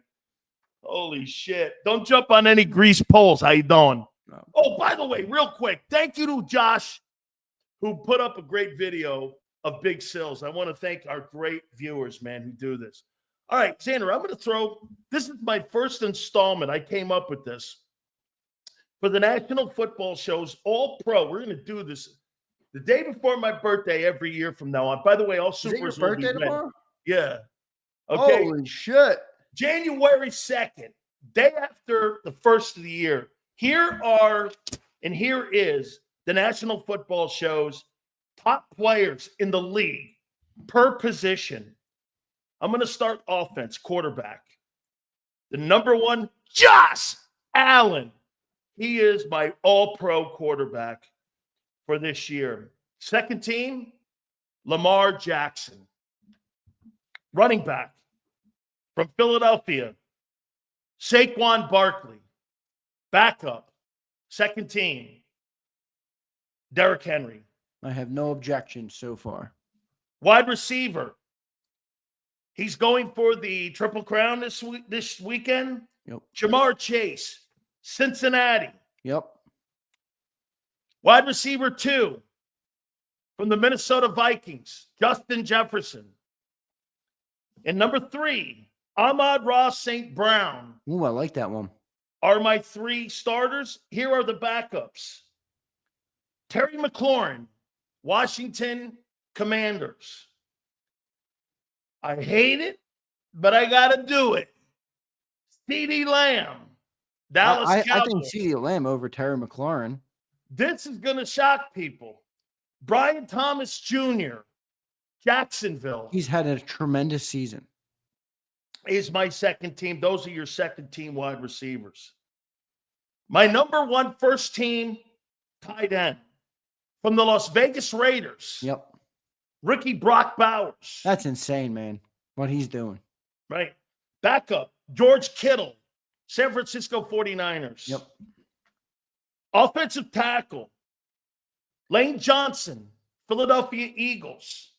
The other tackle, Penei Sewell, Detroit Lions. Why'd you go Lane and Penei? Both are right tackles. I would have went Malata and Sewell. I just think those two guys. I went that route. Instead. You just went overall talent. You didn't go left, right. I just went tackles. Gotcha. And my backups were Tristan Wirfs, Bucks, and Garrett Bowles, Denver Broncos. No Malata. No. Okay. Oof. Hate that. Yeah. I don't know if I agree with that. I'm sorry. Okay. Malata's had a better year than Lane, but Lane does have the name recognition easier than Malata. Offensive guards. Joe Tooney, Kansas City Chiefs. He's excellent. Offensive guard, Indianapolis Colts, Quentin Nelson. Landon's having a better year. Backups, Landon Dickerson, Philly. Fuck that. And Elton Jenkins, Green Bay Packers. Fuck that, Sills. You have now 2 picks on this that are name-based and not year-based. That's not true. Yes, it is. The guy in the Colts is not having that good of a year. Quentin Nelson's been getting like a turnstile all fucking year. Landon Dickerson hasn't been beat once. Quentin Nelson, you bet. Offensive guard. You watch on all the all-pro teams who he makes it. This will be his third in a row. Center. This is all pro, not Pro Bowl. Landon. Creed Humphreys. Yeah, I agree with that. Kansas City. Detroit. Frank Ragnow. Backup. And those are interchangeable, I think. You could have put Ragnow 1 too. They're both great. Okay, what'd you make of my offensive all-pro team? I like it all except for Dickerson on the bench. And I would have put Malata as the Eagles tackle over Lane Johnson. I think Malata's had a better year than Lane Johnson. And I don't know, you could maybe even put Lane then on there too over who'd you put, Bowles? No, I had Penei Sewell. No, in the backup. Oh, for the backup. I had Tristan Wirfs and Bowles from Denver. Yeah. Okay, here's the defensive side. Dickerson on the bench is a shitty pick, by the way, by you. What's that? It's a shitty pick by you. Dickerson on the bench. Dickerson on the bench. Here we go. This is the first installment of the 2025 Big Sills National Football Show All-Pro Team. I'm going to post this on Twitter too, by the way. Edge rushers starting. Trey Hendrickson, Cincinnati Bengals. The other edge, Myles Garrett, Cleveland Browns. Backups, Danielle Hunter, Houston Texans. And Jonathan Grenard, Minnesota Vikings. Those are your top 2 edge rushers. Defensive tackles, Chris Jones, Kansas City Chiefs. And Cam Hayward, Pittsburgh Steelers. Backups, Zach Allen, Denver Broncos, and Jalen Carter, Philadelphia Eagles. This is the one that I really struggled with. Linebackers.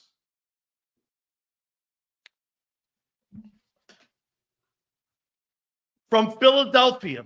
Wow. Zach Bond. Now, I have an all-pro vote for the NFL Players Association all-pro team, and I'm going to vote for him. I'm going to vote for him. Zach Bond ain't winning no all-pro. By the way, award. I don't think he'll win it either, but get this. I'm not going to not cover the guy all year and just deny what I saw. I'm just not going to. The unfortunate thing is that the other players are going to put Fred Warner in there. Yes, they are. Okay. My 2 starting linebackers inside will be Zach Bond, Philly, Patrick Queen, Pittsburgh Steelers. My backups, Frankie Louvu, Washington Commanders. Yeah, he's been really good. And Dalen Henley, Los Angeles Chargers. Did you have the guy from Tampa in? Isn't he having a good year again? Yep, he is. He is. But I think the kid from the Chargers. I picked 3 corners because I'm going to put one in a slot. All right. First cornerback, Patrick Surtain, Denver Broncos. Yeah, he's probably the best corner in the game. Cornerback 2, Derek Stingley, Houston Texans. I haven't followed their season enough to know how well he's playing. And my other corner is Devin Witherspoon, Seattle Seahawks. The backups are Christian Gonzalez, New England, Joey Porter Jr., Pittsburgh. Oh, come on. I don't like that at all. He's the most penalized guy in the league this year. What? Joey Porter Jr. is the most penalized guy in the league this year at corner. Had a great year. He has not had a great year. Okay, here are my safeties. Oh, my God, this is great. Safeties. Could have had them. Xavier McKinney, Green Bay Packers. That's a definite. These are tough. There's a lot of good safeties this year. And the other one, the best corner or best safety in the game, Derwin James, Los Angeles Chargers. See, I like those two. I don't dislike those picks, but have you seen what those freaking Detroit Lions safeties have done this year? I got one of them here, okay? I got Buda Baker as one of my safeties with Arizona. And I got, what's his name? Kirby, what's his name? Kirby Joseph. Kirby Joseph. Yeah, he's excellent. 9 picks this year. Kirby Joseph is my backup. So my starters, Trey Hendrickson and Myles Garrett at the edge, Chris Jones and Cam Hayward. My starting all-pro tackles, Zach Bond, Patrick Queen are my inside linebackers. Patrick Surtain, Derek Stingley, Houston, cornerback Devon Witherspoon. Those are my 3 corners. Xavier McKinney and Derwin James are my safeties. What'd you make of that? Not bad. Not bad. I don't disagree with a lot of what you said on that one. I think the Joey Porter pick is egregious by you. He's not having a good year. Guy, and what a year! I think it's pretty bad. He's not having a good year. He has had a good, but I guarantee you he makes a shit. I guarantee you, if you went over, did he make? If you went over to the NFL YouTube or whatever and just started running through the Pittsburgh Steelers season a little bit, you would take Joey Porter off there quick. Let's see this here. Let's see if he made the AFC Pro Bowl, because I did this on my own here, and those were the ones that I picked. Let's see here. Joe Mixon, Porter. Dude, how about this? Joe Mixon, the Texans. Oh, by the way, the guy that you said that sucks at offensive guard, Jonathan Taylor, made the Pro Bowl. I didn't say he sucks.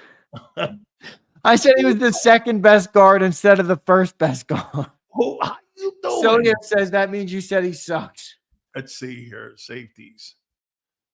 I forgot Micah Fitzpatrick. Oh, shit. I forgot Kyle Hamilton. Yeah, he's hard. Your safety picks weren't bad though. Yeah, I gotta stay. I gotta stay with Xavier McKinney and Derwin James. Yeah, yeah. Okay, I gotta stay with them dudes, man. Yeah, I'm gonna. What do you make? Wait a minute. Let's see how many Eagles are on here.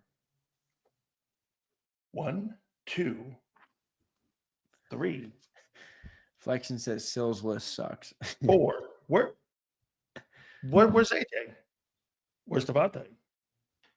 Where's it? Hey, Bumper, where's Jalen? Jalen got all pro in 22, right? He did get one, right? Yeah, he did. He did. Yeah, I was being serious. Not first team, he didn't. Second team? Huh? Who got first team that year? I think was it Purdy? No, all pro. Stafford. I can't remember who made the All-Pro team in 22. I'll tell you in a second. Yeah, Mahomes. Second team was. Oh, was yeah. Jalen. Okay. All right. Well, Jalen was second team All-Pro that year. Yeah, That's good. 22. Yeah, that's pretty good. And Mahomes was first team. AJ Brown got second team All Pro that year. Not one Eagle wideout or quarterback has even been remotely thought of. Tom Reddick was a first team All Pro that year. Yeah. All-Pro? All Pro. Wow. He was on the other side of Garrett? On the other side of Parsons as an outside linebacker. They you know how they do that? It was Bosa and Garrett, and then they had two outside linebackers. How in the world did the Dallas Cowboys get 5 Pro Bowlers on the Because NFC of the Cowboys, roster? dude. They're the most entertaining team in an entertainment business. They're not a football business. My God, nobody had a good year except Lamb. James Bradbury got a second team All Pro, bro. He was good that year. That's how he got that contract. Yeah. He got that big 3-year contract because he played like a Pro Bowler.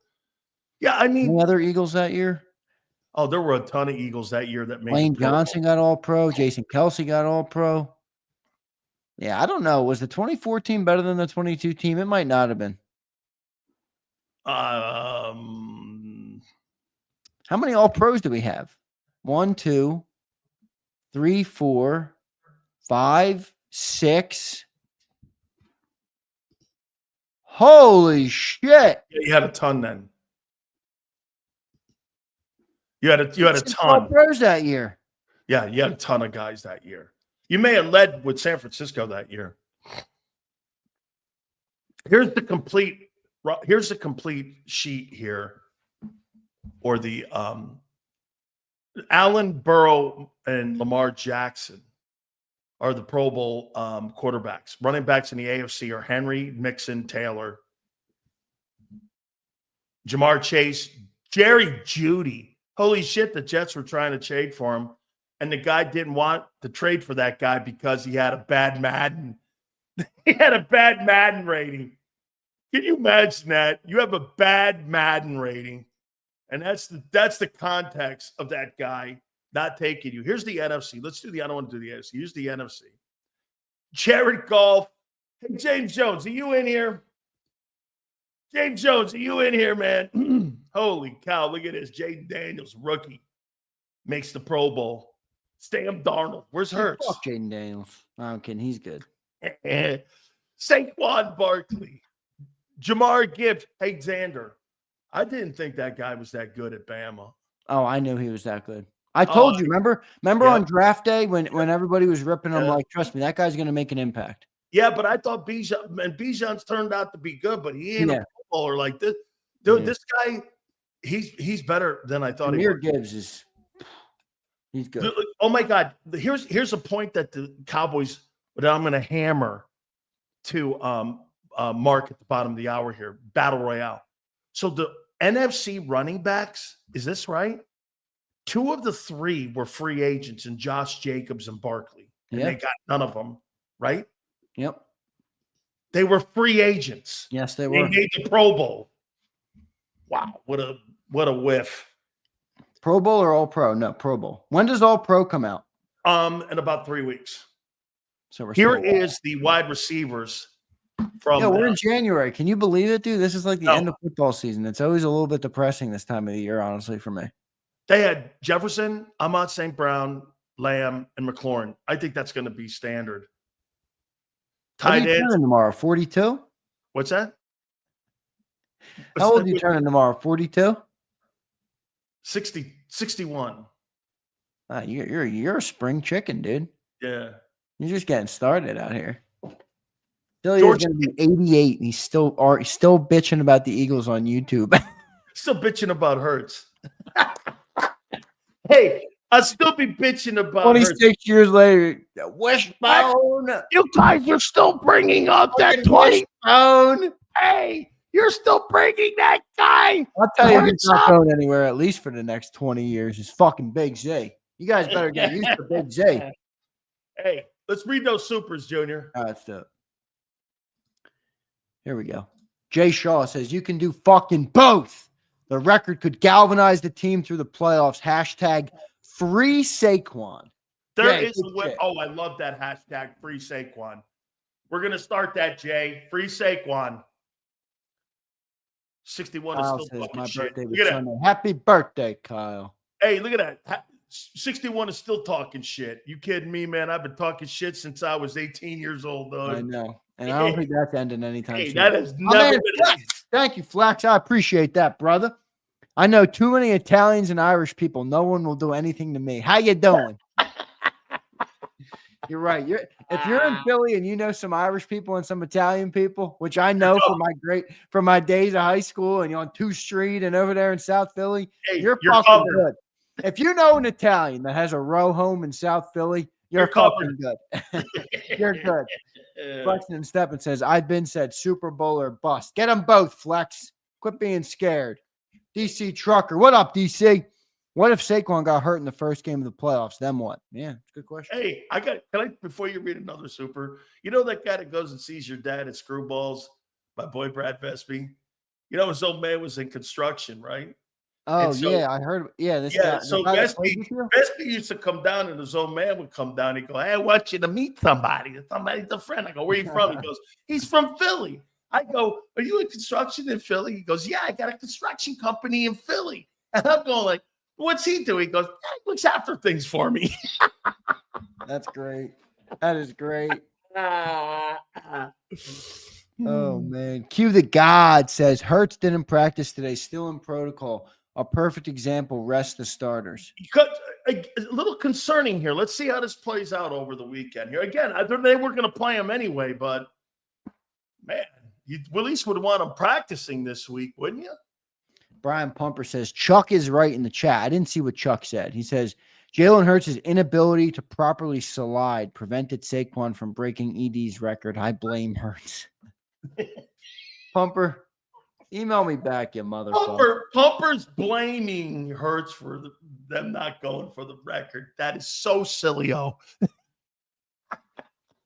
I've been getting a lot of this. Like, I put up a video this morning for a clip of Birds 365, and I'm like, they confirm Saquon's not playing, and one guy comments, they didn't confirm it. They just said probably not. I'm like, all right, asshole. What do you think he's going to come out and play? So I guess there's still a couple of people out there who think they might be playing skullduggery. There's still a couple of people who actually think Nick coaches the team. Yeah, I know, right?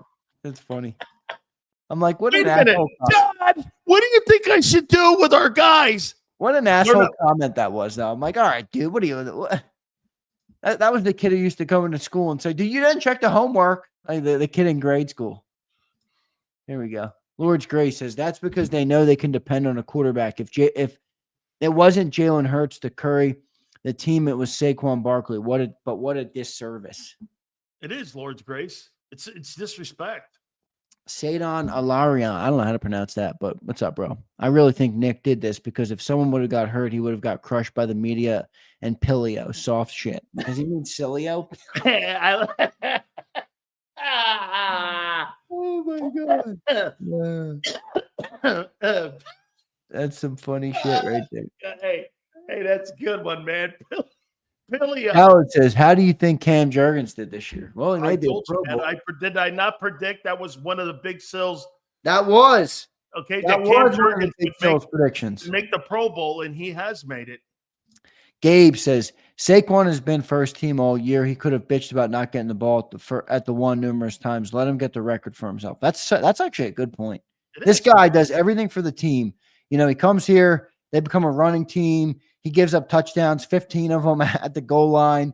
Just keeps taking over games, and they don't let him go and get a fucking record. To him. He was sitting on the bench, and Nick went over to him and said, do you want to get the all-time rushing record single game? He goes, no, let the other guys eat. So now when he's on the cusp of going after Dickerson's 2105, now they deny him here.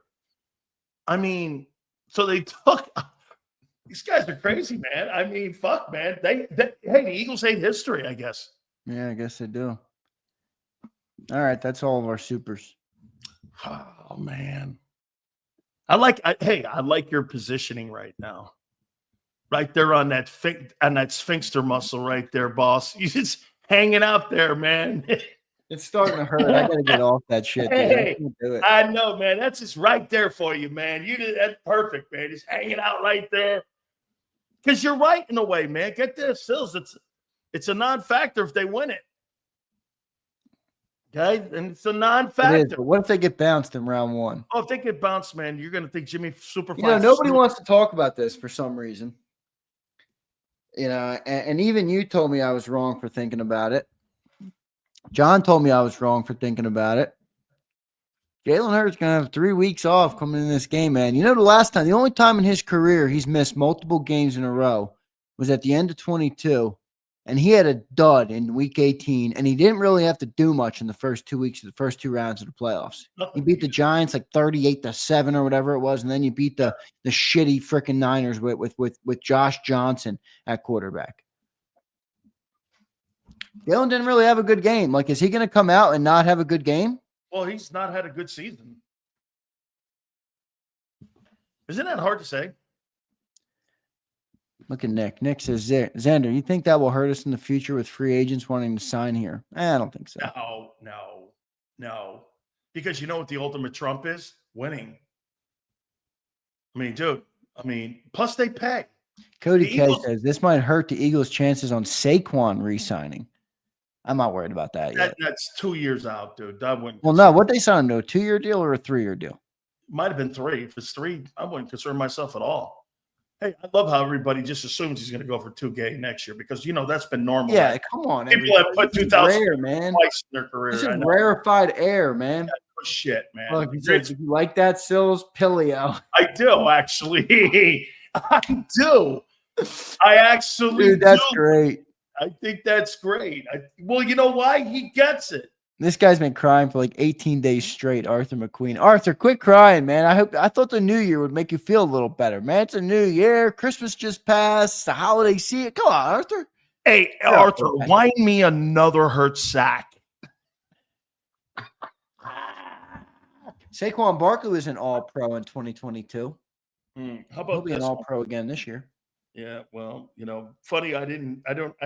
Isn't it kind of odd that nobody's sticking up for Saquon Barkley to get the record? Do you find it, or do you think it's all controlled now? So nobody in that locker room wants him to get it. No, they all want him to get it. Oh, wait a minute. And that's not what's being said media-wise. Yeah, they're acting like everybody didn't want to go and get it. Oh, my God. So, I'm going to tweet that out. Nobody in Philadelphia's locker room wants Saquon Barkley. We're a cupcake organization. Like, I'm a fan of the team, but like, I'm not like other fans. Like, it's very easy for me to be critical. Like, we're a cupcake organization. We're winning a lot of games. It's really fun, but we're cupcakes. Listen, your players aren't soft. Your organization is. Yeah, we're softies. Yeah. It's a soft city now, Sills. You got little Howie. This city is not what it once was. No way. This city used to be made up of freaking union workers and construction workers and real blue collar people that worked hard every single day and loved the Eagles. They still love the Eagles. The only difference now is they're all social justice warriors. Here's what we have now. Well, it's too much of a snowdrift outside, and I may not be able to make it to work now. And if I go down into a ditch, I might get hurt. So I should stay home, honey. What do you think? Should I call into my woke ass boss? Hey, I won't be coming in because you know why? I-95's got ice on it right now, and I can't come in because I might get hurt. I'm awake. Says, no, this city ain't soft. I'm awake. If you're telling me that this city hasn't gotten more soft in the last 10, 20 years, then you're not awake. You're saying you're awake. Are you awake? I'm awake. No. Come on. This guy's a walking zombie. I'm awake. Wake up. Hey, man, I got to take a time out here. I got to do a read here, too, before we get – I can't wait to hear Philly 500. I'm telling you, he wants him to get the record. Okay, what'd you do? Turn your volume down? All I'm saying. No, why? It's not working? You're just a little. I thought it's probably me. Check. Audio check. I got you. Yeah, because I saw him posting some shit. Because I think he wants to get it too. I'm awake. You must change your name now to I'm asleep. I'm dead. No, don't say that. Hey, wait a minute. You're like Tiki Barber. Hey, Saquon's dead to me. All right, Zander. Great stuff. Keep riding that fence, son. I am Keep riding riding that fence. It's better Holy than I'd rather be on the fence than be Mark Holmes. Me too, man. Holy shit. The All I Cowboys would are say, brutal. all I would say to you is this. Mark Holmes had 5 Cowboys make the fucking Pro Bowl. How?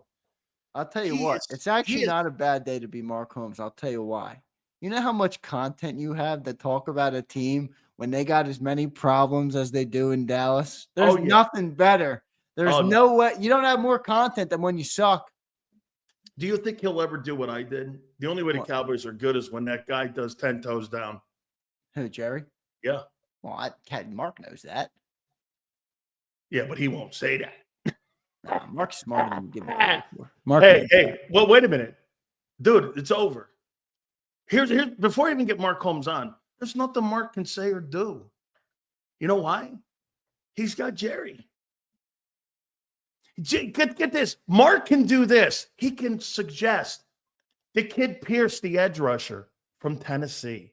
He can go after some of the greatest corners that are going to be eligible, like Travis Hunter. You know what, though? At the end of the day, he's got Jerry. it's true.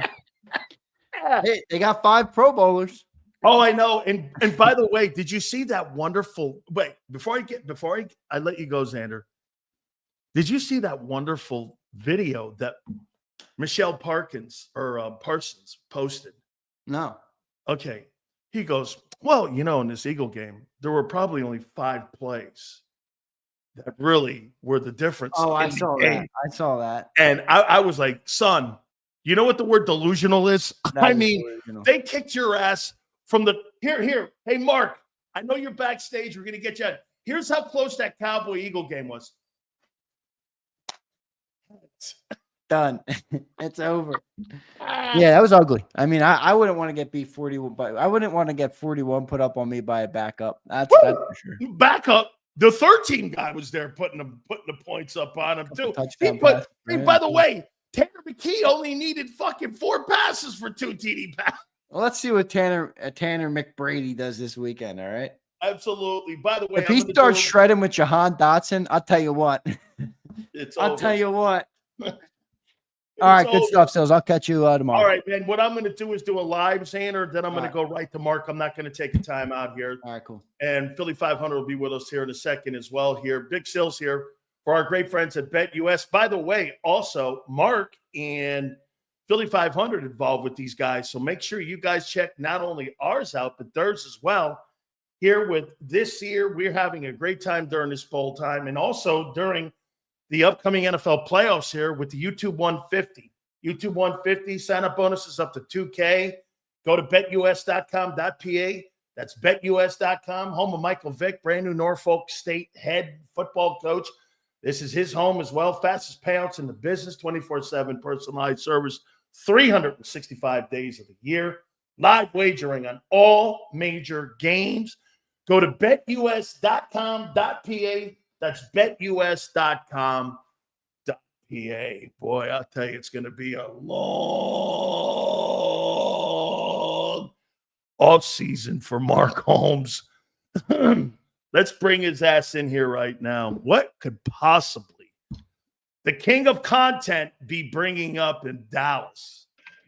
Well, here's what I'm going to say is, for most teams, when the offseason happens, when they end up losing, they're done.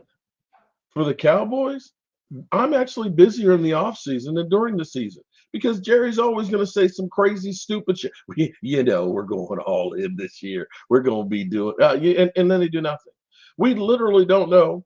Are we bringing back Mike McCarthy? So come Monday, it's going to be the walk of shame to see. Are we doing him like we did Jason Garrett? Is he going to be fired right away? Is he going to come in for a week and then they fire him? Who's going to replace him? Every single coach is contract, including your head of scouting, Will McClay, are all on expiring contracts that end on Monday. So we may be more talked about than you guys going into your first playoff game. Oh, you will be. You will. No. Mark, the Dallas Cowboys. I'll give you what my friend David Hill, who created Fox Sports in the NFL on Fox, who we've had on this program numerous times. Don't you dare ever touch my Dallas Cowboys, Jerry. And Jerry goes, why? He goes, because it's America's content. So you He's see, keeping that up. this is a complexing thing that you're in. It doesn't really matter if you win. It doesn't. If You're you a TV show. You are the Dallas Kardashians. If you actually saw the preview for the Netflix special that's coming up next year, Jerry is quoted on saying it's bigger than winning. It is. I thought there was nothing bigger than winning. I thought No, winning creates everything. Absolutely. That is so right. Now, you and I may have a little fun here with Philly 500. Are you guys scared of? I heard Zander there talking about what if Jalen Hurts, after 3 weeks of being off, chokes. No. They're not scared, really. They're scared of getting hurt. Well, that too. I think that's a travesty. Now, wait, Mark. Get this. How can you be a champion if you're scared? If you're not striving? I mean, it comes with that 2017 Eagle team, right? Yeah. They lost the left tackle. They lost the MVP. They lost an inside linebacker. They lost the guard. And they went into battle versus the New England Patriots without any fear and won the Super Bowl. Well, I've got an even better one for you. I've got the New York Giants. If you remember, I can't remember if it was the 2017, but they played New England. They had already locked up a playoff spot. They didn't rest their starters, and they were going against New England. They got crap kicked out of them, but they played everybody in that game. And I dare say that was the difference of them going into that Super Bowl and beating the crap out of them. I believe that was the 18-0 season. Yeah, that was the undefeated year. Yeah. Yep, yeah. That was the undefeated season that the Patriots had. They ended the season 16-0. Well, let me do this.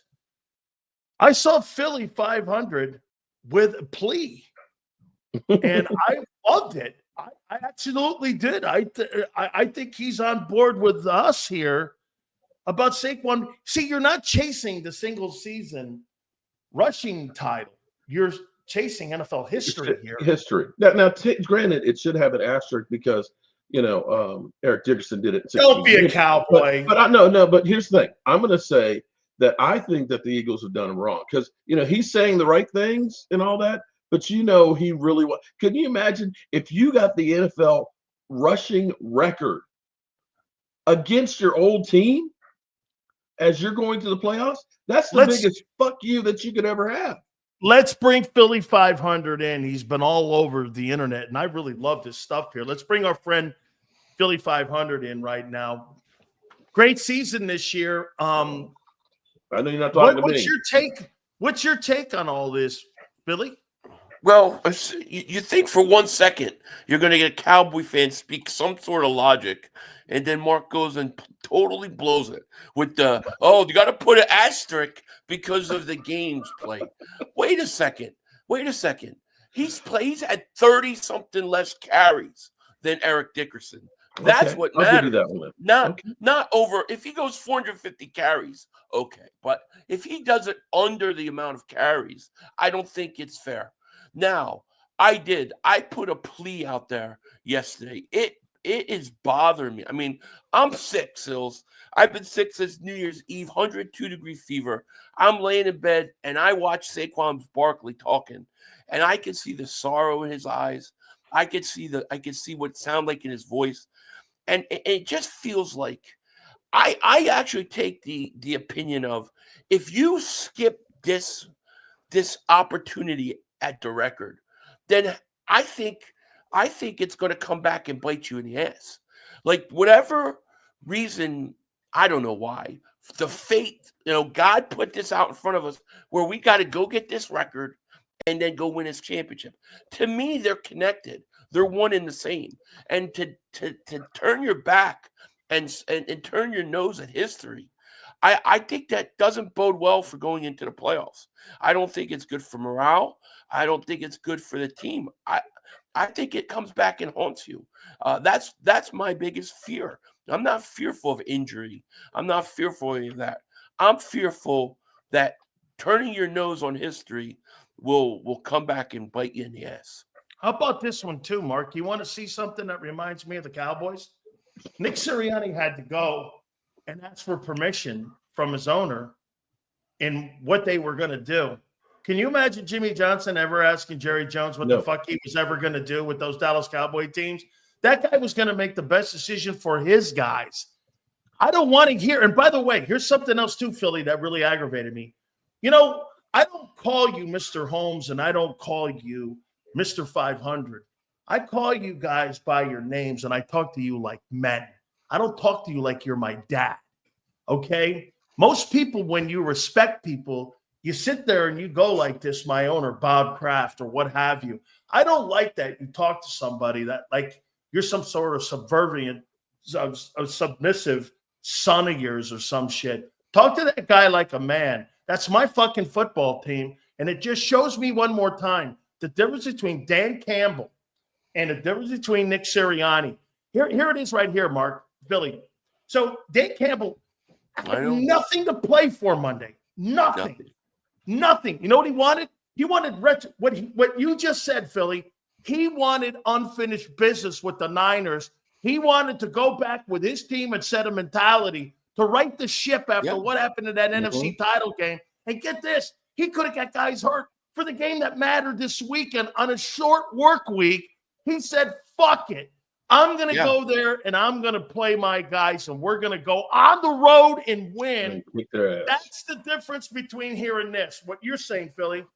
Yeah. We're resting our players and I'm afraid we're going to get hurt. There's the difference between the two coaches. It is. I just think that this is the path the Eagles are on. You have to get this record and like take this and then run with it. You know, it just seems like that when you thumb your nose at history, it comes back and haunts you. It always does, and I'm afraid it's going to again. I feel like they're connected. I feel like the record and the Super Bowl are connected, and you got to go out and you got to do both. And I heard Saquon Barkley, how he sounded. You can't tell me, going and getting that record, how much or how hyped these guys would be going into the playoffs, ready to play. I don't know. I think the Eagles are going to make a big mistake by not playing them. How about you, Mark? What's your take on this? I agree 100% because, see, here's the thing. Saquon will be the one that'll be the record holder. But you know that is a team really award. No, it's a team. He's not getting, you're not getting it without that offensive line that's doing that. And as a, player, you look at that and say, they're taking that not only from Saquon, they're taking that from all of us. A record that has stayed that long, and you are that close to being, and you're playing against the Giants, and you're like, oh, we're worried about getting injured? I'm sorry. That's being a punk-ass bitch. Well, and Sirianni always talks about greatness, wanting to find greatness and get greatness. You get this record and go win a Super Bowl. Now you help jumpstart really Saquon Barkley back into a chance at the Hall of Fame.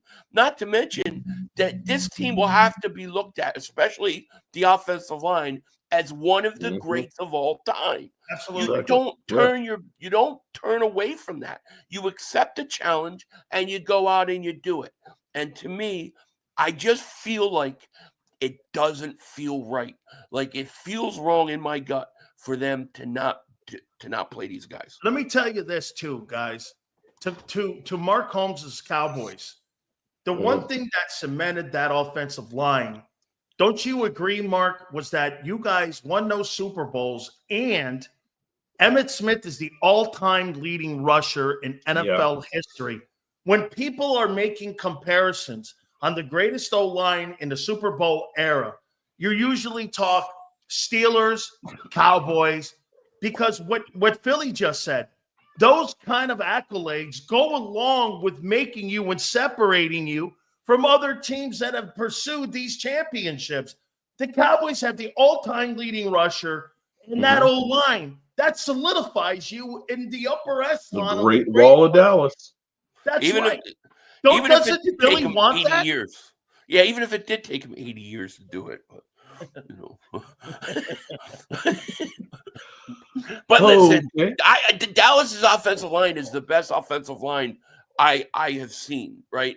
I think this Eagles offensive line can be up there with Yes. them, especially if they can go do something like this. That's right. And this is what destiny and this is what fate has put in front of you. And instead of embracing it, you're saying, nah, we don't want to risk it because we want this, but we don't care about that. To me, it's all connected. It's all a mindset. It's all an attitude. It's all a way of thinking. And I know, and I get you don't want the guy to get hurt.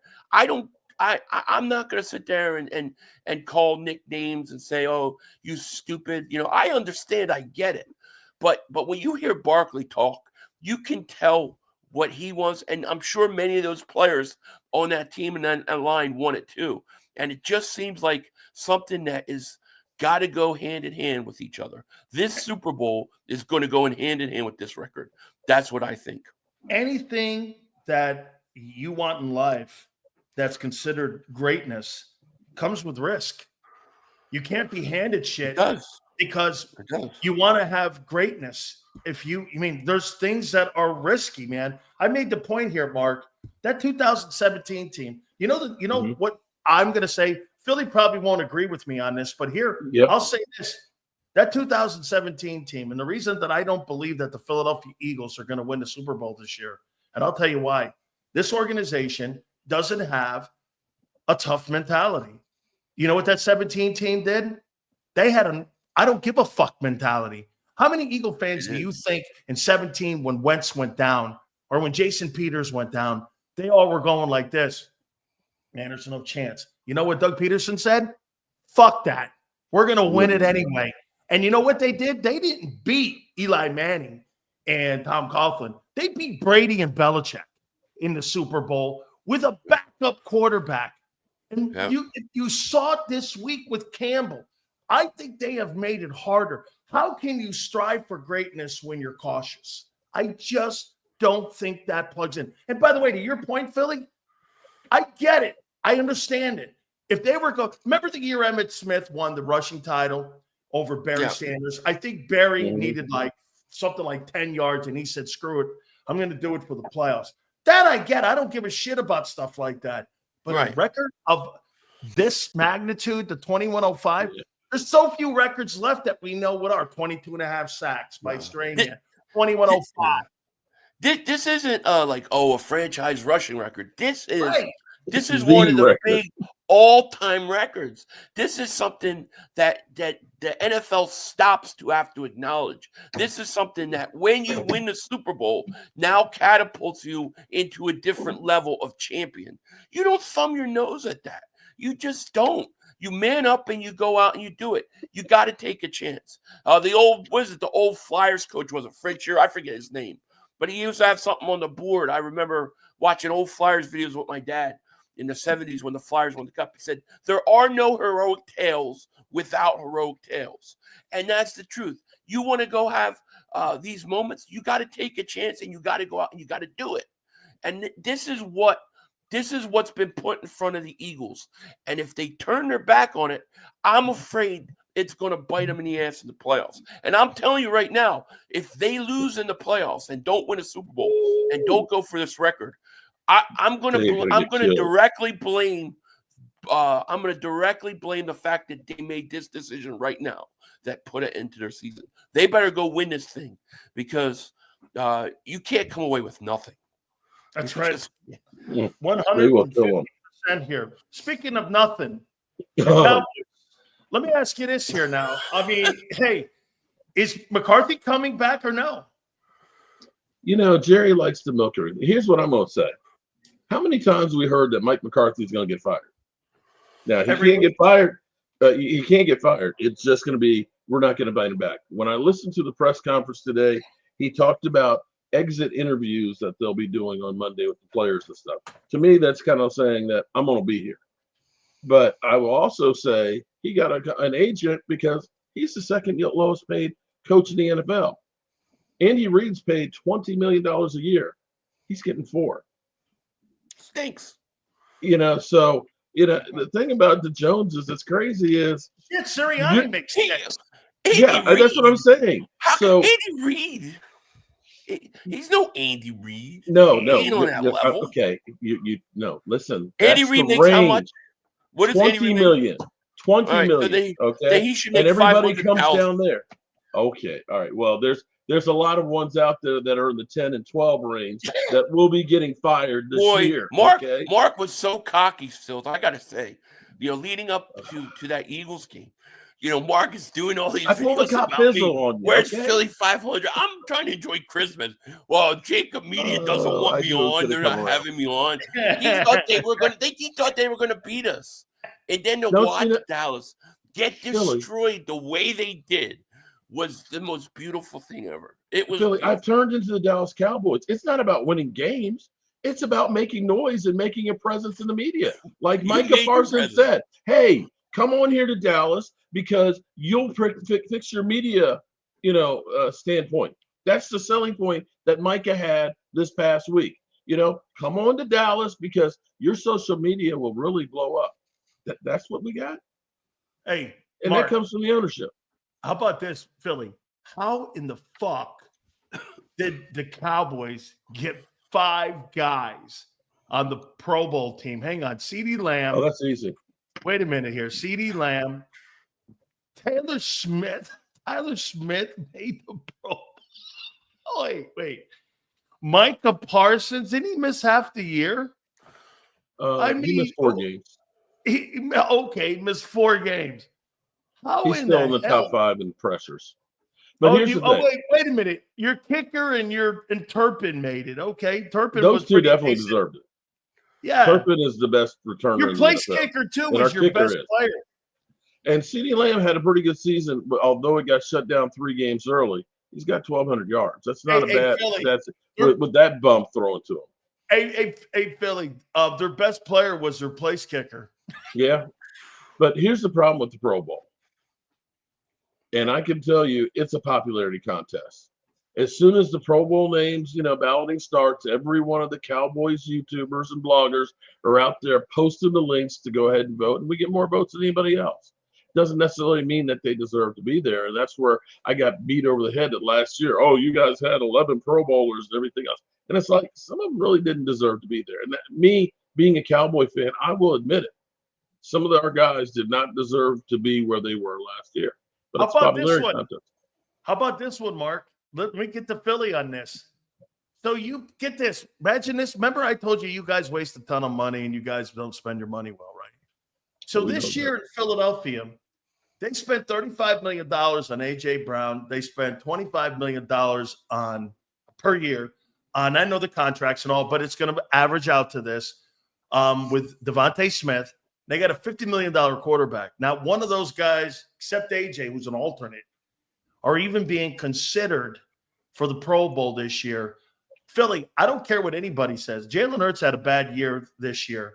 2903, 2,900 yards. You think he had a good year? I don't think he had a bad year. I don't think he didn't have a Lamar Jackson year, but I don't think he had a bad year at all. You think he had a Sam Darnold year? A lot of games.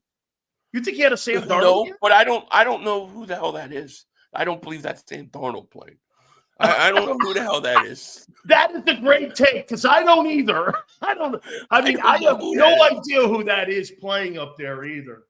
I have no idea. I've never seen Tom Brady come out of retirement or something and change dress to Sam Darnold because I don't know who that guy is, and I'm very questionable. Wait a minute. Let's see what he does in the playoffs. Hey, Philly, wait a minute. Are you saying because Giselle's pissed off that's Tom Brady and he's in witness protection up in Minneapolis? And I don't know, man. For the Vikings? Something's right. There's no way you're convincing me that's Sam Darnold. Not the Sam Darnold we want.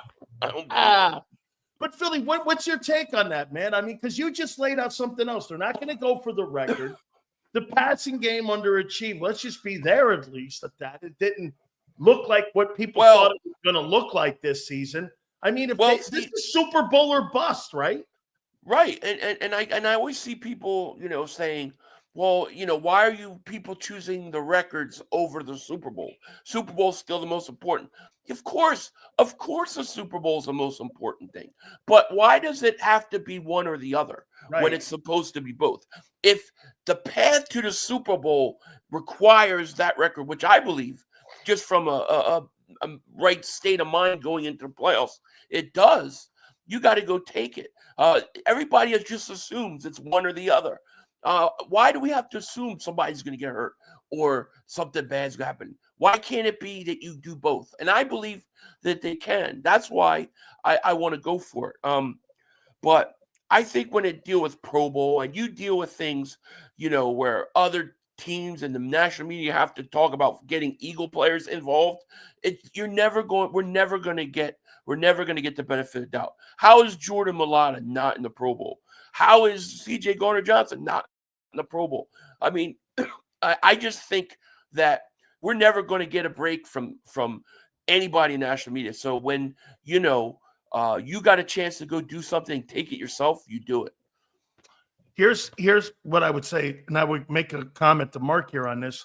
That attitude is probably more like this, like Mark going to Vermont and to the sap trees, and him driving up there and snow's on the road here, and him doing this, Philly. I don't think I could drive up here because I'm afraid that I might drive off the fucking road into a ditch. So I'm not going to drive up here and walk old ladies across the street, and I'm not gonna sap out these trees here because I'm afraid I'm going to get hurt. Bro, you can get hurt anytime doing this, man. I mean, this is football, and I agree with you. Why can't you have it all? If I see 100,000 girls down there that are all good looking, I don't want one of them. I want them all. I don't want one. I want them all. In your youth. In my youth, for sure. It ain't now, boss. My wife, hey, Philly, my wife times me with an egg timer now, so we're all good here. Damn, not the egg timer. Oh, shit. Okay. So here, let me ask you a question that you hear for your deprived Cowboy fans. Hey, watch this, Philly. So what's your biggest need in the offseason? Oh, God. Left Philly's talking about desire, drive, getting New Orleans. You're talking about who you're looking at out of Georgia. Line, safety, cornerback. But besides that, we're a great team. Now you sound like Micah. Yeah, just take the scoreboard down, in 5 plays, man. We're Super Bowl champions. Philly, you look aggravated. Besides being sick, and I appreciate you playing hurt. Listen, you're pissed off about this, ain't you? Because you think it's a mentality that could derail this team. It bothered me. Like I said, I was sitting there with fever. I got out of bed and made a plea video to Nick Sirianni last night. I hope that somehow he hears it. But I plead with him to play these guys. I just think, I don't know. I mean, I don't have all the answers. I just know that a gut feeling on a deeper level, like I feel like it's all connected, and you don't turn your nose at history. 99.9% of the time, I would say sit these guys, of course, but this just does not feel right, Sills. It doesn't feel right. It is. Yeah. It's Mark. It's different. But Mark, I've got to bring this to your attention. I hate just dumping on you like this, though, man. Actually, I'm going to be honest with you. I was, figured I'd get beat over the head with how bad we played against you guys. You guys haven't even mentioned that. I'm like, shit. This is Why would I easy. mention? Well, I don't mention scrimmages. It didn't even matter. It didn't even. I don't mention scrimmages and like JV versus varsity here. Yeah. How about this here on the Pro Bowl team? So Josh Jacobs, Derrick Henry, and Saquon Barkley were all available, and they're all on a Pro Bowl team. And you guys made no play for any one of those. You know what's funny is every one of those guys was available. Can we do this? Because you always say you guys. No. Let's say Jerry and Stephen Jones. And they're the Cowboys. Okay, yeah, they did not do this. Okay, it's not that all of us said, "Oh, we're fine, we're good." Okay, he's bringing back Zeke. That's a winner. Zeke. We got the new Zeke. No, we didn't say that as fans. We all looked at this and said, "We need some help in a lot of places here, Jerry." And your first move which was the last free agent move, was signing your snapper. That was it. Philly, did you hear this? Josh Jacobs, Derrick Henry, Saquon Barkley. And by the way, Joe Mixon was traded from Cincinnati because he was available. He made a Pro Bowl team. The Dallas Cowboys didn't make one move, and guess what they did? They brought in the relic, who they just released yesterday, Zeke Elliott. I mean, if that's not the prime example, Mark, of what happened this year, they were this is the worst. This is the worst moves that he's made since. Well, no, he wasn't making any moves because he wasn't allowed to back then when he was the owner, because Jimmy made all the moves. But Jimmy said, "Get your ass off my field." Do you think this is a worse team than the 1-15 team? No, I'm not going to say that. Well, we stink. Let's be clear here. But when we look at the amount of players that are injured, when you talk about $110 million in salaries is on IR as we speak right now. Are we a Super Bowl winning team if those guys are healthy? Probably not. Not anywhere close to it. We weren't even a playoff team with those guys healthy. Yeah, we would have. Let's be honest. We would have won a couple more. What was the record when Dak? No, I mean seriously, you guys were. That was the hardest part of our schedule, though. Too, you guys stunk when Dak was in there, and I'm not blaming Dak. I mean, I just don't think. Again, if you had a D-Law, they did anything to help. But see, a lot of things got better as the season went on. One, the worst part of your schedule was the first half of the season. It did get a little bit advantageous for you. I didn't say, look, we got 7 wins. We got 7 wins right there. I can say we probably would have gotten another 3 wins. Maybe we get one this weekend. How many wins, Mark? How many wins do you think the Cowboys would have had if they were fully healthy here? I mean, like you said, looking at the roster here, Dak's on IR, CD's on IR, Zach Martin is obviously on IR. And Zach Martin, when he was playing, this is how bad it was. We actually got better after we finally benched Zach Martin. He was never right at all this season. And it took overshown and shown that he's a player. But you won't see him till middle of the season, if at all, next year. That knee is destroyed. That thing exploded. That's a horrible knee injury. You're talking about everything from the patella tendon on down. Hey, Philly, you know what I would say about his Trayvon Diggs? Dude, how many years are you going to go consecutively with injuries before you start moving on from him? He might get cut this offseason. They actually have an out on his contract. And you think about the damage. Yeah, well, he does make a good portion of it, but I wouldn't be surprised if they decided to move on with him doing an injury settlement. When you're talking about having to do a replacement on the cartilage on the knee, bro, that's not good. That's 8 months.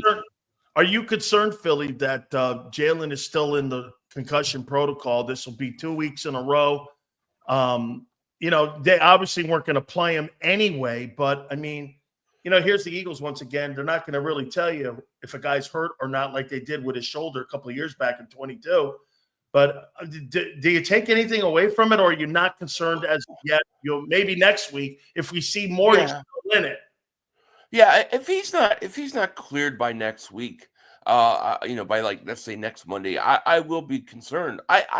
It's weird to me because I know it's hard to tell concussion, but it didn't seem like it was that big of a shot. Like he got up, he gave his thumbs up, and we're talking 2 weeks later, man. Kind of crazy. So yeah, you always worry about a guy, I guess, bro, a head injury. I can guarantee you, Sills had this happen. You've had your bell rung where you're literally seeing blue dots in practice back in the day. Had that. And you literally get your ass back in there. So, Oh, yeah. No, I get that. Popping up doesn't mean that, you're fine. No, okay. No. Literally on the sidelines. I can't remember my plays. Where the fuck am I? Hey, Philly. I've had that happen. Hey, Philly, let me look you up. So I'm running off the field. I don't know, Washington or something. I'm running off the field. The trainer, Kevin O'Neill, grabs me and goes, "How you doing?" I go, "Hey, I like almonds in my salad." And the guy goes like this. He goes, "Almonds in your salad?" I go, "Yeah, I like raisins too." And he goes, "Better sit down here." And he starts asking me. He goes, "Where are you?" I go, "Arlington." He's like, "Okay, we're good." I took my helmet from me. As soon as he heard me say I like almonds and grapes in my salad, it was over. Oh shit. Crazy. And I was getting ready to go back in, and I'm going like, "Hey, yeah, no, man. So yeah, no, but Philly, he did a face plant a little bit. I get the ground there. I get it. Yeah, no, I mean, I get it. I get it. But Hey, yeah, hey, it's tough. how about this one here too? Two more last ones here for you guys. Why is Trey Lance on your roster? Oh shit. I think the Cowboys are trying to hide him so they can sign him cheap. That they're afraid if he goes out there and plays well, somebody will want to get him. Did you give a third rounder up for him? It was a fourth rounder. Fourth But rounder. here's what's crazy is San Francisco would rather spit on us than make a trade for us, but we blew him out of the water. Nobody else is offering more than a 6th-round pick for him. And you're going to give me a 4? Okay, take him. Take him. Dude, I don't know why. Now, I'm not going to be good to Philly here on this one. Hey, dog, did you not cut that guy who's in Washington, that Olamide guy, Zaka Harris? That guy looks like a fucking star. I know. He looks like a star in Washington. And you got Dotson, who's got 12 catches for 100 yards. I mean, and you gave a third up for him. He did nothing with us when he was with us, Sills. There's an issue with the slot receiver. They don't utilize it. And I don't think, everybody wants to blame Jalen Hurts about it, but you didn't see any of these backups go to him either. So I think it's just the way the Eagles have been doing things. They don't use it properly. And maybe Dotson just stinks. I mean, let's be honest. At this point, I don't know. But they don't – I mean, you have Pickett in there. He didn't throw to him either. So, you tell me why don't they utilize the third receiver? I don't know. All right. Hey, one for you and then one for Mark here. Hey, Lane Johnson is now officially become a company corporate guy now all of a sudden. I'm a little bit disappointed that he's taking the company line, or all of a sudden now out of nowhere, Philly, he's like this. I think it's in the best interest we rest people and this and that. And I'm like, where was your leadership last year when you were having a Chernobyl meltdown and your football team was losing all those games, and all of a sudden now you're coming out with the company line? Did you see Barkley's line that John Clark put out there? He goes like this, Philly. He goes, yes, I came here to Philadelphia to win Super Bowls and not to chase down Eric Dickerson's rushing record. And I'm like, there's the legendary Bob Lang there in force right now. And he's basically going up and cleaning up after and making the players all backtrack. This is really ridiculous. And I agree with you 100%, Philly. I think this is going to be bigger than what people think, because this is the mentality that you have to have going into the playoffs. And now you got a company cleaner. The guy in the hazmat suits and the mask and all that? Bob's going in now cleaning all this shit up, and you're using Lane as a guy to do it. I find that absolutely pathetic. Well, yeah, I mean, I know Lane said something originally about that, and then I saw something where he said he was ready to go. So I'm not sure where he really stands with the whole thing. As far as Barkley goes, he might have said whatever they had wanted him to say, but you could see in his voice, you could hear it, and in his eyes, that guy was hurting. He was hurting, and you can't tell me that having a guy feel like that is good for morale going into the playoffs. Absolutely correct, 100% there. So, Mark, for you, listen here what are you talking about? Like, oh my God, are you kidding me? We have literally the coaching. It's not Dak's fault. Okay? That's what he's talking about. We've got, Zeke Elliott getting cut yesterday. We got Jerry Jones, saying all kinds of crazy shit. And then you got Stephen Jones already throwing cold water in the offseason. It's the dysfunction. Everybody, I'm looking at the comments over here. Shout out to all your people that are here watching me do the walk of shame. But don't cry for me, man. At least I have no worry about having content. All I have to do is wake up and see what kind of screwy bullshit is going on today with the Dallas Cowboys. So, it's keeping me at least employed. Okay, is Zeke Elliott the third greatest Cowboy rusher? Third greatest? No, I'm going to actually have to say Herschel Walker was for leaving and getting all those picks there. Oh my God, Herschel's going to kill me. He's on the program a lot. So Emmett, Dorsett, and Herschel Walker, and then Zeke. Oh shit! I'm trying to think. It's not Walt Garrison or any of them guys. No, not Walt Garrison. I could make an argument for Emmett Ford. So he's the fourth best of all time. Mm-hmm. Okay, you think he's a Hall of Famer? No. Well, wait a minute here. Zeke Elliott, doesn't he have more rushing yards than Saquon Barkley? People in Philly think Saquon Barkley's going to the Hall of Fame. Well, I tell you what, if he had gotten the rushing record, he definitely would be going to the Hall of Fame. How much do you think that helps him? Like a lot.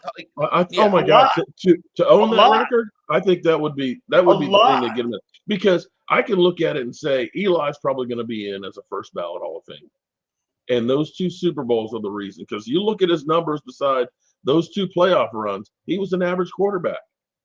So if you got Saquon, who ends up going to the Eagles, having the all-time rushing record in the season, and you go on and win a Super Bowl, yeah, he's a shoo-in. How about this? What he said, what Philly just said.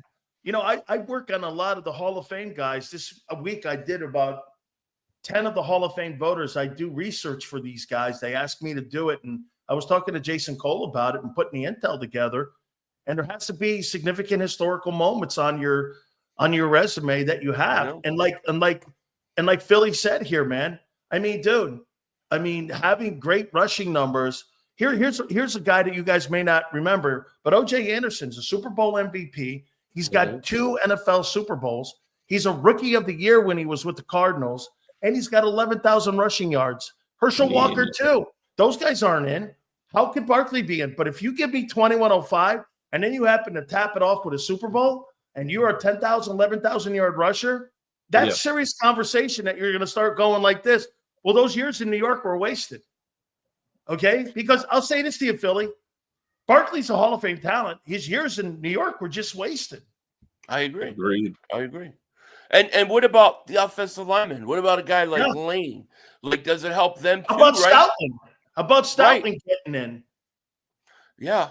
I mean, all right, guys, very cool. And Philly, I appreciate you playing hurt, brother. I can't thank you, man. I appreciate it. And I know Mark is playing hurt. But I was saying, my feelings have been hurt for weeks. I know. You're playing with a broken heart. He's playing sick. I'm going right back to bed as soon as this is over. I'm crashing. You know what? I'll change with you guys because at least a flu bug I can get over. The Cowboys, that ain't changing anytime soon. I'll ride this thing out. Hey, Philly. That's a terminal disease he has over there with that Cowboy team. Yeah. I'll stay with my flu. I'll ride it out. We'll be fine. You guys, awesome stuff. I can't thank you enough, man. I appreciate it. Thank you. Have a good one.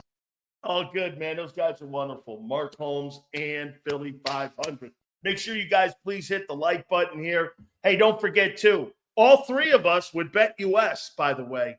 Okay, make sure you guys log on to the website, especially with all the playoff games going on. BetUS now has the YouTube 150.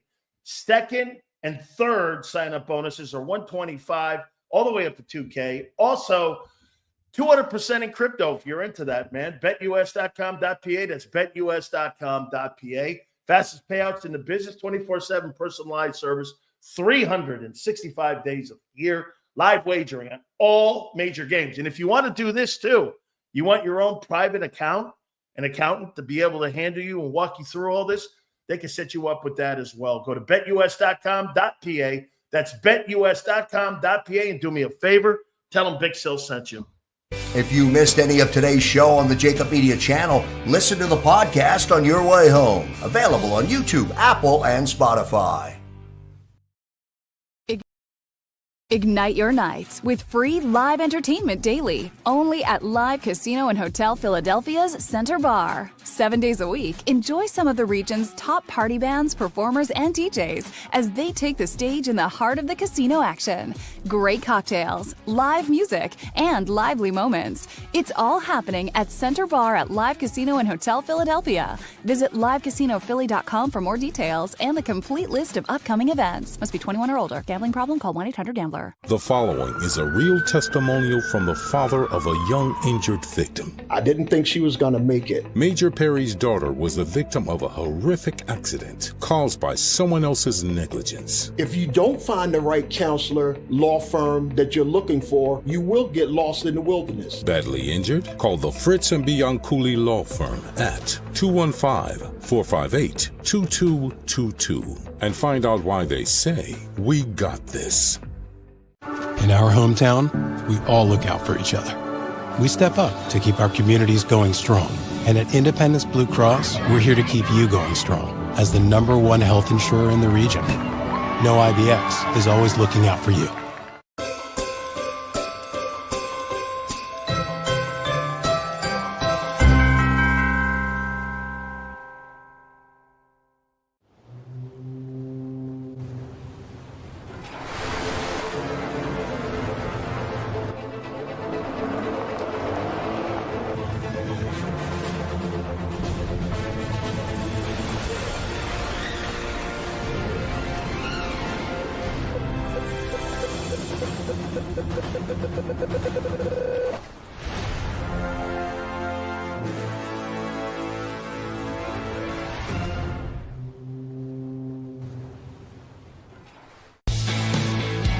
We noticed that there was mold creeping into our basement about a year and a half ago, and wanted to make sure that we were getting rid of the problem permanently.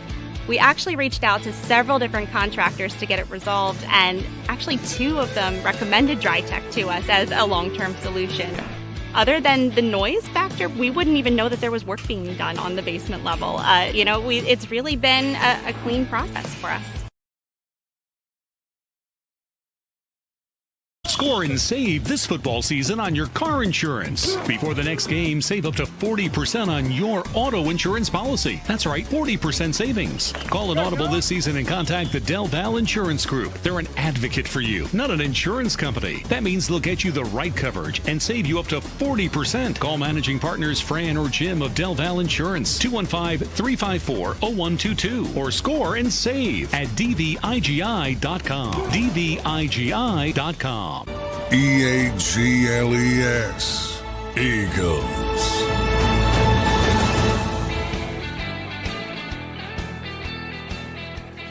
Big Sales National Football Show. By the way, if we missed any super chats, we'll read them, Zander, if we've got them here. Please hit the like button. You guys have been great here on the day after New Year's Day. We appreciate you guys coming aboard. Please hit that like button.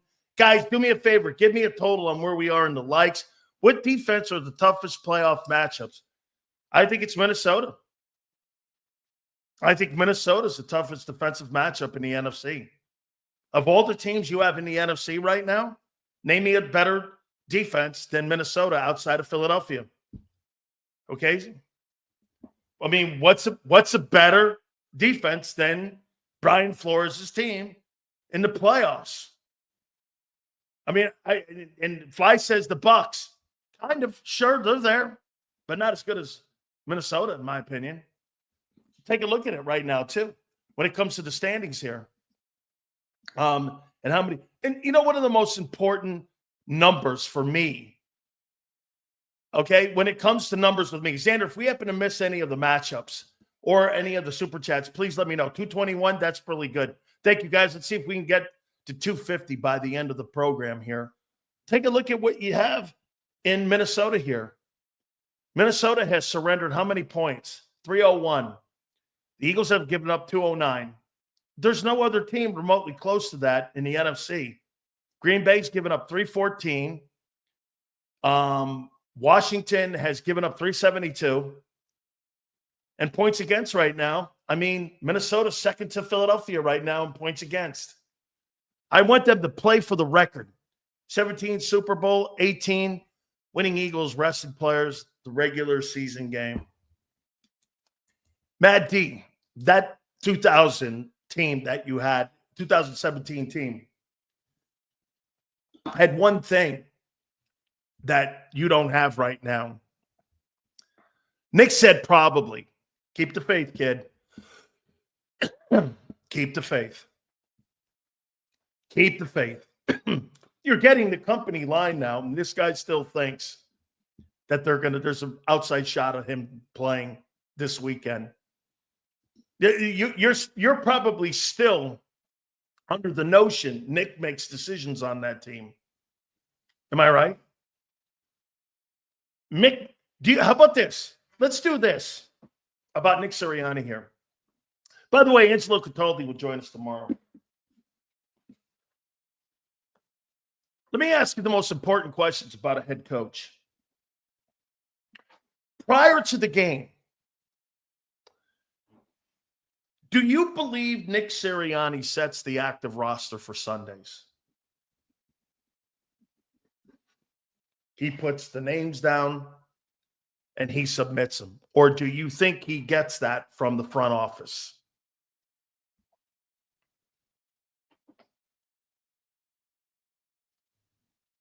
So when the head coach puts a starting lineup together, does Nick have to clear that with the front office on who plays Sunday? Wasn't this a contentious conversation between Doug and Howie and the owner? Okay, I mean, I don't believe that Nick, I think Nick has an idea who he wants to play. And the only area that I think, so let me say this to you. Is it possible that Vic Fangio has more say in his roster than what Nick has in the overall roster? Because Vic Fangio, if he's not going to play Bryce Huff, he's not playing Bryce Huff. Why is Jahan Dotson playing? Because Howie made it a third-round pick for him, traded a third-round pick for him. That guy does not deserve to be on your roster, let alone playing time. Why are you playing him? Why is James Bradbury on your football team? Can someone tell me why he's on your team? I mean, is he active? Did they activate him? What's the deal? Was it a season-ending injury? Why is James Bradbury on the football team? I don't even remember what his injury was. Can somebody tell me what was his injury? What was James Bradbury's injury that he had on the I don't remember. I forgot. It's been so long. I can't remember. He's on the team just to piss off Big Sills. I mean, why is he on? Is he? It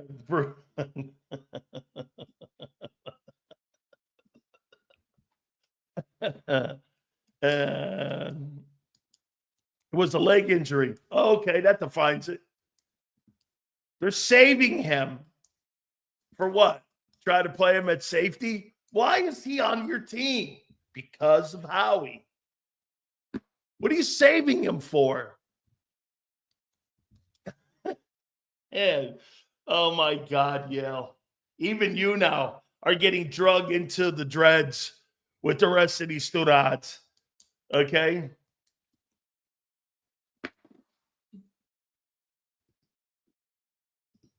I don't know what to make of you, Rhonda. Great content. Thank you. Thank you, Rhonda. Someone says you're in here trolling around in here. Or is that you? I like it. Jeffrey and Howie are sitting on history and playing scared. Ooh. Oh, don't say that, Damon. Do you hear Philly 500 even saying, I agree with him? I don't know if Zander agrees, but I think the record and the Super Bowl are connected.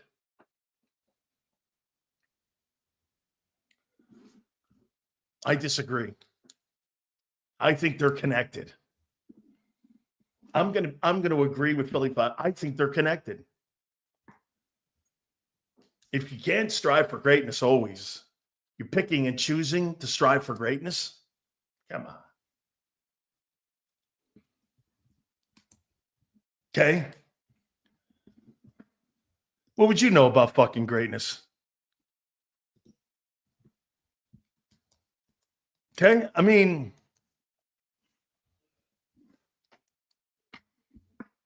they're absolutely connected. How many people think what Philly 500 thinks they're connected? Let me see here. I do. Joaquin, I think if they get the record, it would motivate them more for the Super Bowl. So, like, wait a minute here. Think about what Joaquin just said. Okay? you get a historical record on the way to winning a world championship, it would be the greatest football team in Eagle history. There's the debate. You would be the most remembered, and you would be talked up. I'm going to tell you guys something. This is my little small world. You can go over to X. This guy really put this guy Joseph. Okay? This guy Joseph put this really cool. Zander saw it too. This guy Joseph put this really cool video together, and I'm gonna tie it into what I'm gonna say here. Look at this thing. This thing's pretty cool.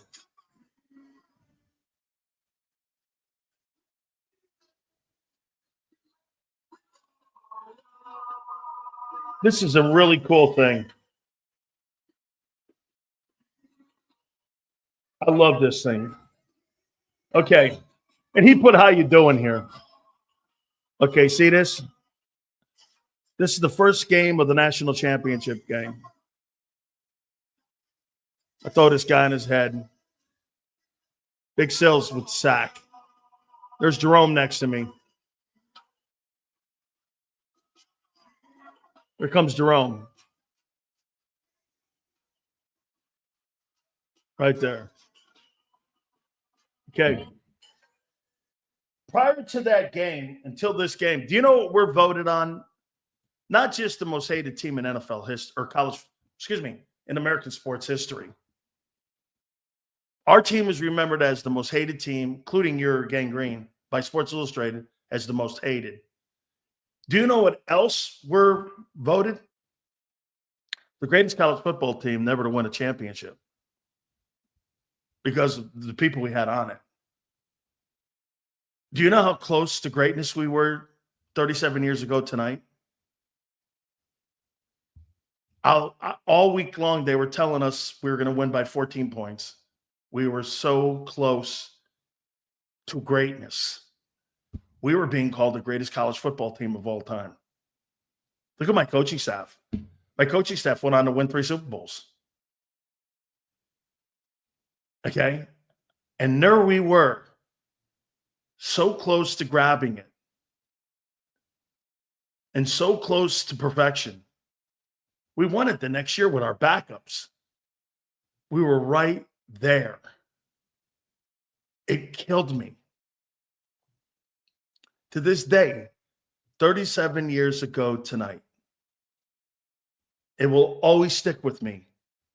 Barkley not getting the record or a chance, it'll stick with him for the rest of your life. Okay? JT, you're welcome, Sills. I just watched the entire game today, and Big Sills and the U defense came to play. How you doing? Thank you, JT. That was a really cool video you put together for me. And I followed him back on it, too. Thank you, brother. So they told us we're the greatest team. Me and Jerome were the greatest tackles. We were called the greatest 3 techniques of all time. Our D-line is considered the greatest line in team history, school history, one of the greatest college football history. And we failed.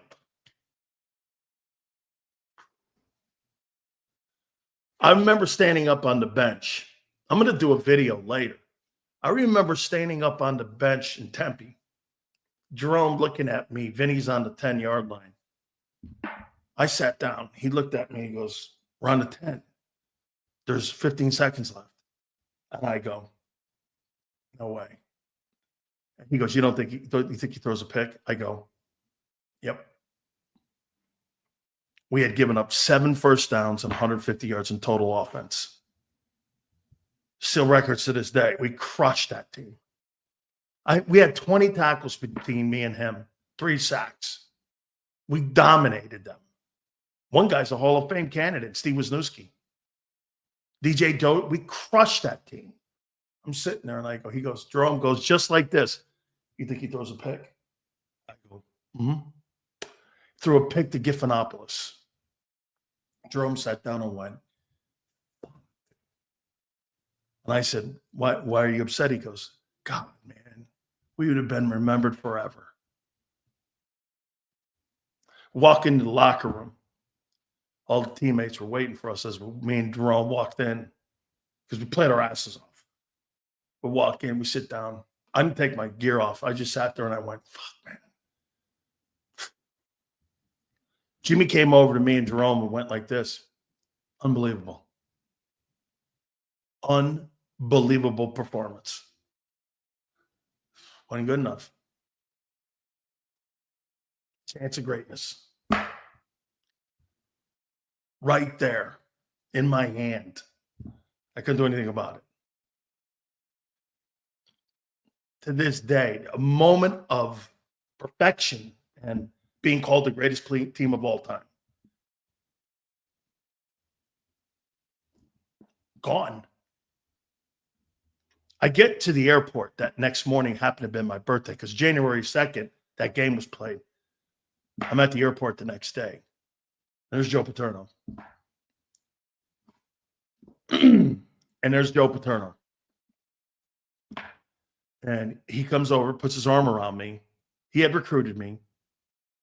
And I sat there and he goes, "You're fucking great. You and Millen and Clark and you and Jerome, best I've ever seen." I said, "Yeah, Coach, that's great. And I appreciate that." He goes, "No, you remember." I go, "No, I will remember this night." And I posted what he said about me. Thought I was better than Jerome. I wasn't. No, he was like, "I've never seen anything like you two." And I just sat there and I was like, oh, it could have been. So when I see moments of greatness, a chance to grabbing the brass ring, I mean, Brown's injury. Twist says Brown's injury cost us last year. You got fucking murdered on both sides of the football. Brown's injury. He thinks Brown's injury cost you when the Bucs put up 31 points on you last year. What a dumb comment. Thanks for having me on. This is the path the Eagles have been put. Fate has put history at our feet. We turn our back on it. I think it hurts morale, momentum, and just bad feeling. It bites us. That's what he's saying here. Again, I love this. This is the path the Eagles have been put. I mean, this is the path that they're on here. They got fate in front of them here. There's historical things in front of you here. It's right here at his feet, he's saying. You turn your back on it? It hurts morale, absolutely. Momentum, great feeling. I think shit like that comes back to bite you. I do. Zander, I missed some super chats. If we can throw those up there too, please. I want to make sure I get them. Guys, when you're there and you're this close, you're welcome, Sills. I watched the entire game. Big Sills and that U defense came to play. Doing. I killed that team. And I can't say I played great, because why? I took an L. We got our face kicked in losing Brown last year. I'm sure Brown was it. Great content. Thank you very much, Rhonda. I appreciate it. Good. So wait a minute. Get this. According to Twiz, you got your face kicked in because you. Hey, put that Twiz one back up again, please, Zander. Got your face kicked in because you lost Brown last year. Funny, in 17, you didn't get your face kicked in when you lost your MVP, Jason Peters, and anybody else on that 17 team. They didn't give a shit. Voice of Philly said it. Okay, Twiz, I disagree with him. You know, unlike your head coach, Twiz, I can disagree with another man and not call him Mr. Reese. I can hear Twiz.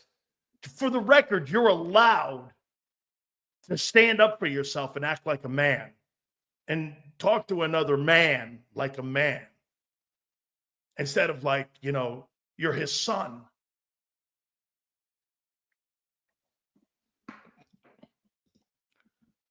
We lost that playoff game before it started. We collapsed before Brown's injury. You can't tell certain people that, though, Philly, because they constantly look for excuses. Everyone has their own opinions. No shit, thank you. Just like assholes.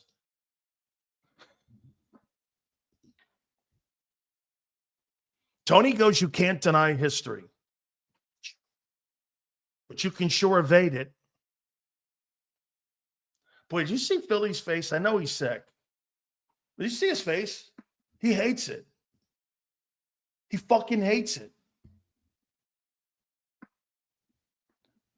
Eagles worth billions. Lori sold 10% for $810 million. Hey, think about that. He paid for the team. What was it? $195? Regardless if Barkley gets hurt, Saquon will possibly never see $810 million. Let Barkley go for the record. It's his moment. No, Fly, it's their moment. Just like Philly 500 just said, it's Jordan Mailata's moment. It's Lane Johnson. Hey, how about this? Let me ask you this. Lane Johnson's going to the Hall of Fame. You think he's going in as a first ballot? That's debatable because he's a right tackle. You think if Lane Johnson has 2105 on his record being on the offensive line that delivered the greatest single season in NFL history, that's on his resume? How about Micaiah Becton in the offseason when he's a free agent? I blocked on the offensive line that had the NFL record, 2105. How much money do you think that guy's going to make? And the fact that he played all the games this year and played like an all-pro, I disagree. I think he should be somewhere in that Pro Bowl list. How about Cam?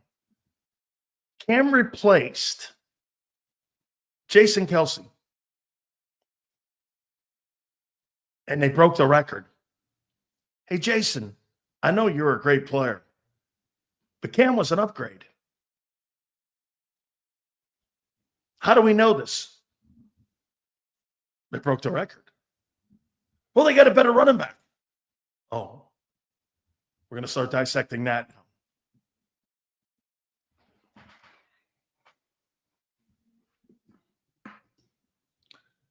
$2K took himself out of multiple times after the record. Of course you would say that because you have no legacy.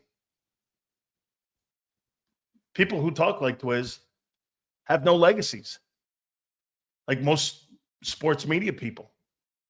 They don't have a legacy. What the fuck would they know about covering a legacy or what's important to a player? I hear people saying Pro Bowl means nothing. Then why are they in our contracts? For incentives. Well, why do we get $200,000-$300,000 if we make a Pro Bowl or if we make the All-Pro team? Why are they in our contracts if it doesn't matter? Why, when you're considered for the Pro Football Hall of Fame, does it? Oh, I see. It doesn't matter now, but when you're being considered for the Pro Football Hall of Fame, it matters then. Get this.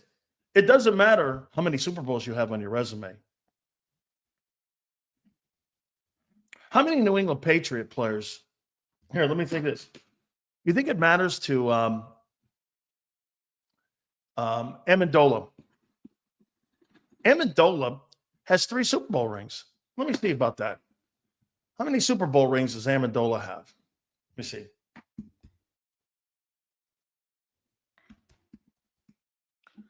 Danny Amendola. How many Super Bowl rings does this guy have? Let's see. He's got 2 Super Bowl rings.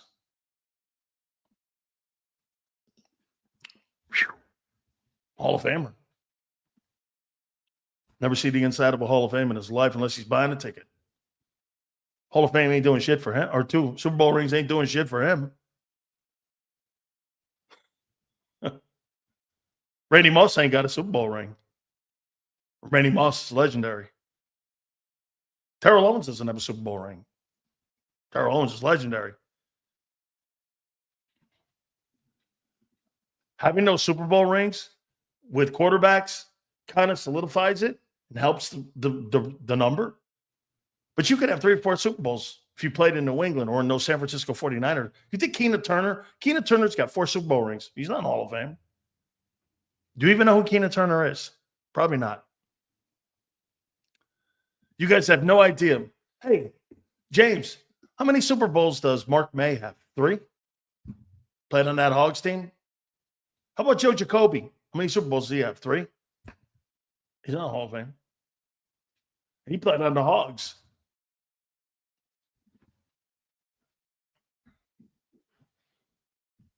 It counteracts what you're saying here.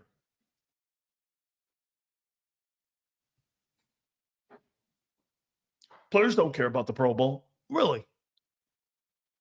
Well, that's how you get into the Hall of Fame or considered for it. Yeah, it doesn't matter to people who've never made it. Closest I ever got to being a Pro Bowler, I was on a ballot. That's it.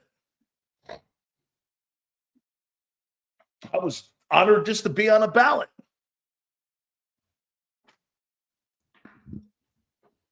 Doesn't matter to guys. Yeah, okay. Okay.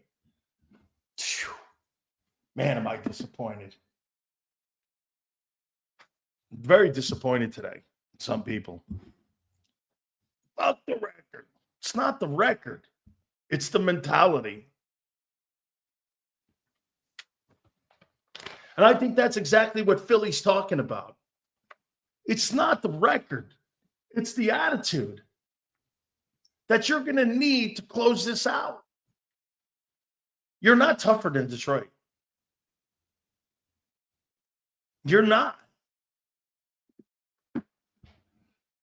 Let me tell you something to you, Philly. This is a great one here. 2017 team rested because they did not have this chance. Most teams don't.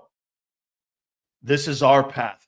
I'll tell you one thing's for a fact. Philly 500, that 2017 team would wax the floor with this team. You know why? They're mentally tougher than you. You're more talented. But they're mentally tougher than you. Their coaching's better, and they're tougher than you. Okay? You know why? You're telling me if Saquon Barkley, get this, Philly. You're telling me if Saquon Barkley gets hurt, your Super Bowl chances are out. Don't you have fucking Jalen Hurts? What are you paying him $50 million for? So your Super Bowl chances of winning the Super Bowl, Hurts can't carry you? What kind of elite quarterback is that?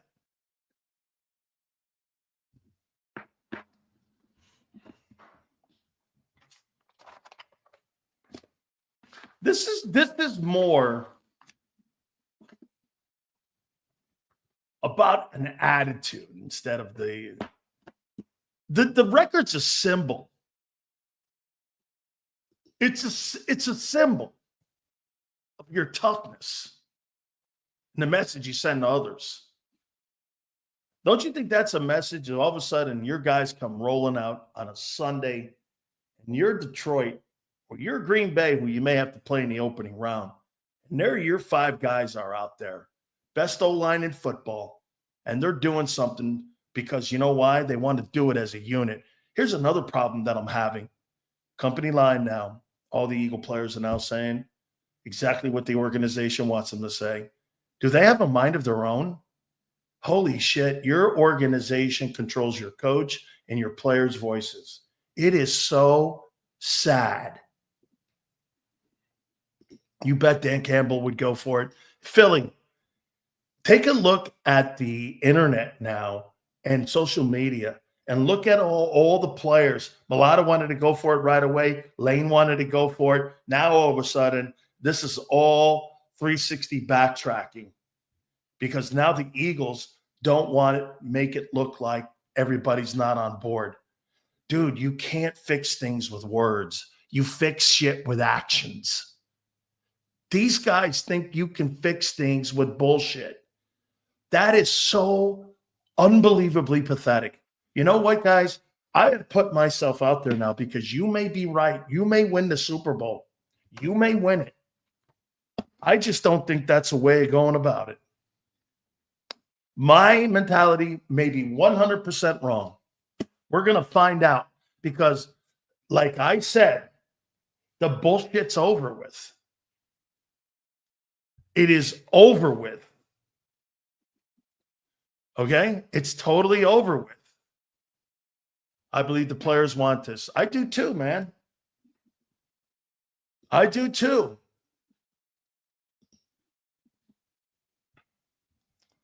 Is it look,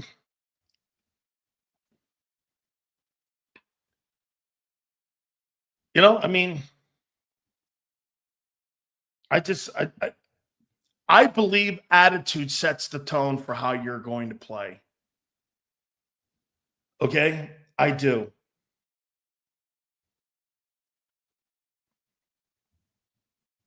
I do.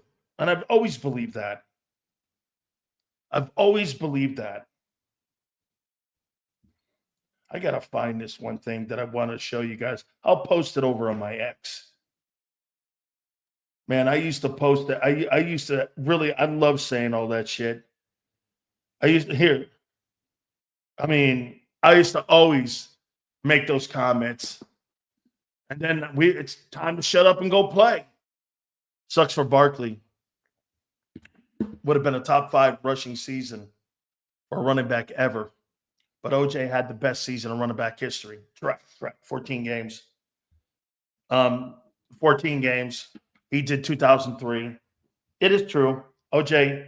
It is OJ. They'll never tell you that. But it is OJ. OJ had the greatest season of all time in NFL history when it comes to rushing. That's a fact. OJ did that, like I said, in 14 games. And if I'm not mistaken, I'm going to post that. Here's a comment that I made about how I talked about people. Oklahoma has the most overrated player in the NFL in the country, in Brian Bosworth. He couldn't even start on our football team. This was on a Tuesday. It takes a team like us to shut his ass up. And we did. And we beat him 28-10. I did all this shit. You know what it was? Jimmy set a mentality with us. Our mentality was set on Monday and Tuesday. Saturdays were easy. That's how those Cowboy teams, he carried that shit over to the Cowboy teams. Those Cowboy teams won because they were tough. Not just good. They were tough.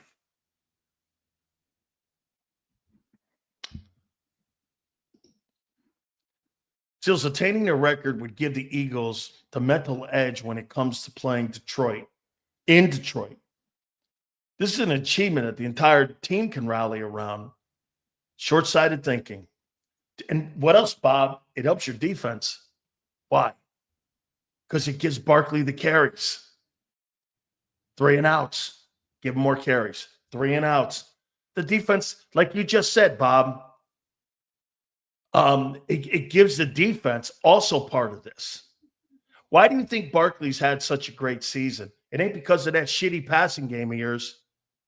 It's because the defense had so many 3 and outs this year. They kept giving the ball back to the offense so that he could have 32 carries, 28 carries, 25 carries. It kept it in the conversation where he could do that. So when you're a defensive football player, I take kudos in knowing that I helped get the team the ball so that the running back could absolutely make sure this guy had a great season. And like Philly 500 said, did you see the face? See the O-line? OJ did not play against the caliber of defenses that the NFL has today. These linemen today I'm going to push back on this, Joaquin. You're right. The athletes today are better, but they're not better teams. And hear me out. You didn't have free agency. Every year you have turnover. Every year you lose guys in your front seven. You didn't lose guys back in that time. You kept your good players because there was zero free agency. That's why you had better teams.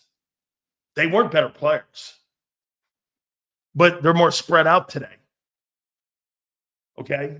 They're more spread out. Like, if you have a great player, Tyreek Hill's leaving Kansas City. Okay? Think about this, Joaquin. Tyreek Hill's not leaving Kansas City in 1975 with the Dolphin teams. He's not leaving. You know why? He can't. Today, if I don't like the money I'm making, I can go to Miami. So you kept all those, you kept all of those players back then. There's no question. Guys, today, you could even make the comment. Look at Michael Parsons. Michael Parsons plays against bigger people today than LT did. That's a fair comment. He does. He does.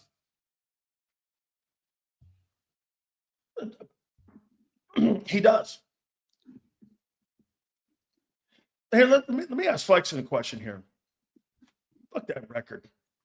Flexen, why don't they want to go for the record again? Let's see if Flexen has any balls.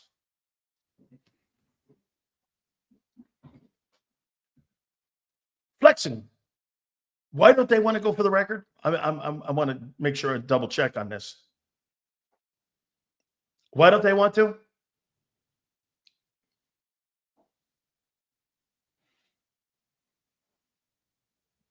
It's pointless. What's the reason? Nothing's pointless. Look at this. Look at Flexen. It's pointless. There's a difference between Flexen and Dan Campbell. Monday night's game wasn't pointless to him. It's about setting a tone. Precaution. There it is.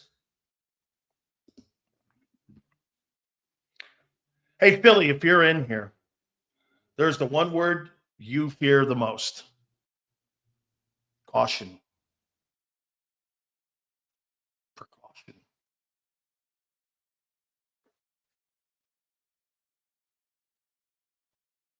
Fear. What are you afraid of? So, Philly, or Flexen, what are you afraid of? So, what are you afraid of? Football? Are you afraid of football?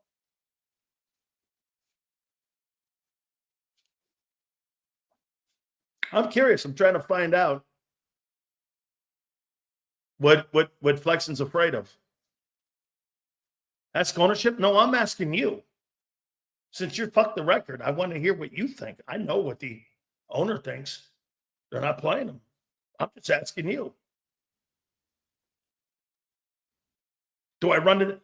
Flexen, you said fuck the record. I'm asking you what? Okay. What are you afraid of? It's okay, kid. I'm not scared of shit. Oh, but the team is. Our ownership is. Okay. Well, then why aren't you playing them?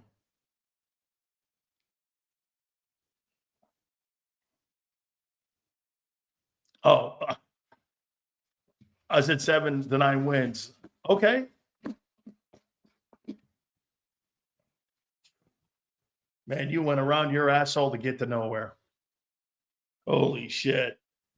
You must be hell at a fucking dinner trying to get a conversation to get an answer.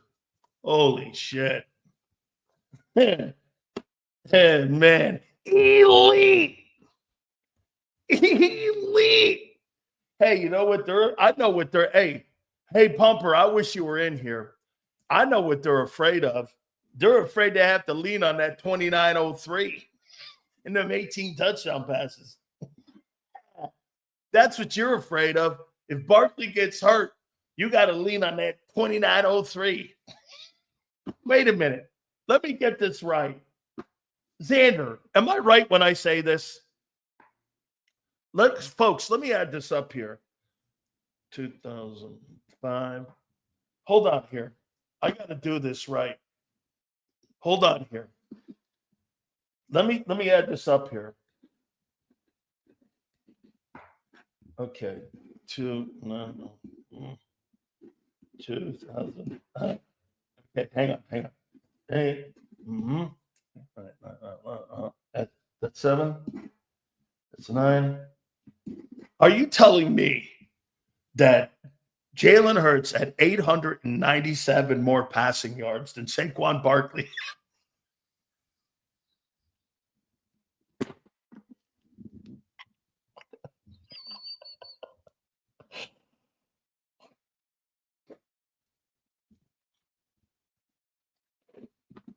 People saying not to go for this record are mentally soft. This is football, man's game. Absolutely, Polska. Thank you.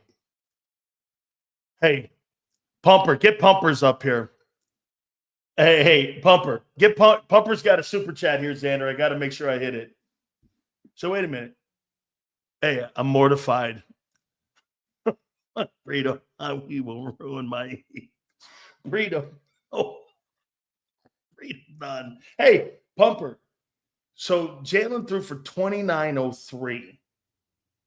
And Barkley had 2005, right? Rushing yards.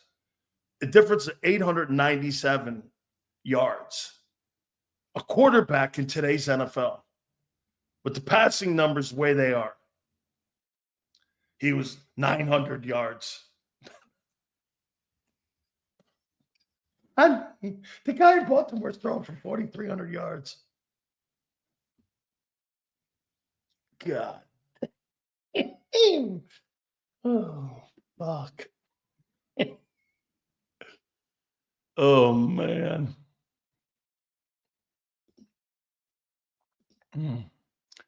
Feels when you play not to lose, you can't win. Oof. When you play to win, you can't lose. I love that, man. Okay? Oof. Man. I can't get over that. So wait a minute. 2903 versus 2005. Well, who had the better quarterbacking season?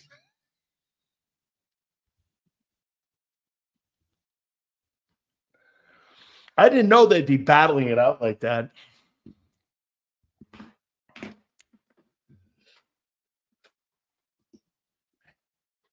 The year Carson Wentz went down, we also had the number 1 seed. So playing Saquon in the O-line is dumb as fuck. Rest your starters. This is such a fucking dumb take. That football team lost Jason Peters. That team lost the runner-up Super Bowl MVP, B team with backups. They didn't give a shit about anything. They went out and won ball games. Terrible comparison. That team's tougher than this team, Daryl. And by the way, not the players. Little Howie, little Jeffrey.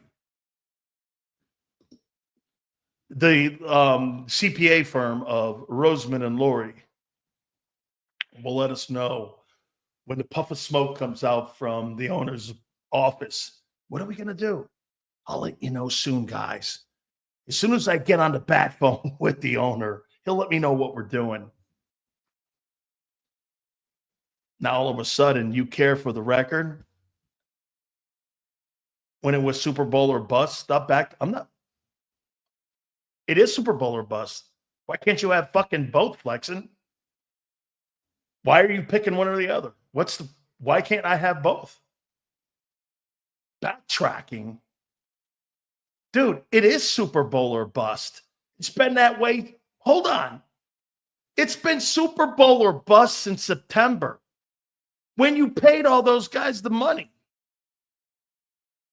Nothing's changed. Now you have a chance of history. What are you talking about? I have no idea what you're talking about. This guy just made this bullshit up. Super Bowl or bust. I've been saying that for 6 months. Struck a nerve. It's sports talk. And this guy thinks he struck a nerve.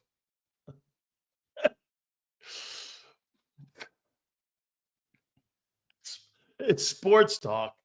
It struck a nerve. Well, Hey, when I get a bill in the mail, that strikes a nerve. Okay? When my car has a nail in the tire in my Hummer, and the tire's $200, that strikes a nerve. You striking a nerve? I'm not thinking that's true. Guy, hey, look at this.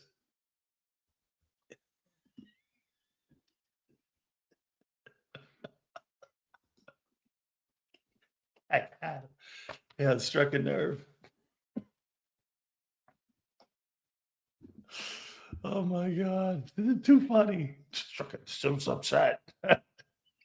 Hey, Tony, Sil's upset. I'm really? I'm going to have a Corona when I'm done, and I'm going to watch the rest of the Sugar Bowl. How you doing? How you doing? Struck a nerve. That's a new one. Nerve. Hey, nerve has been struck. You know what the nerve is struck? Is that your owner's soft, and so is your little guy who's head of the CPA firm, Roseman and Roseman. That to me is that's soft. I'm a little afraid of playing this weekend to go after a historical record. So let's sit, everybody. I don't want to play this weekend.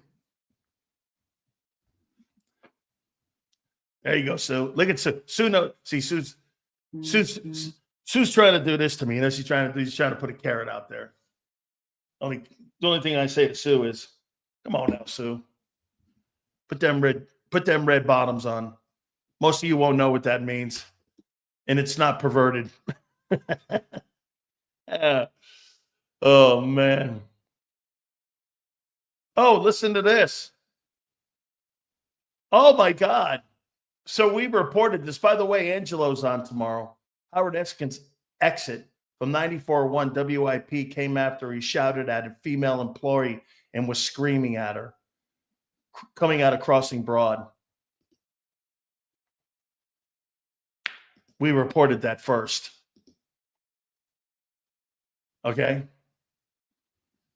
We reported that first. Or actually, excuse me, Angelo did.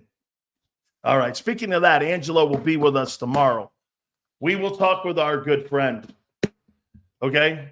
And talk with him tomorrow and see how he thinks about all this. So, yeah, WIP just came out now and said that Howard Eskin was pushed out. He didn't retire. We basically said that. And so did our friend. Stay tuned now for Pat. Guys, we really appreciate you guys so much. Do me a favor. Please hit that like button. It is a football Friday, kind of. For the Eagles, it's kind of, what would you call it? It's a preseason game for the Eagles on Sunday. Okay, I mean, because they're resting guys. They got history in their face and they're resting guys. Okay, no problem.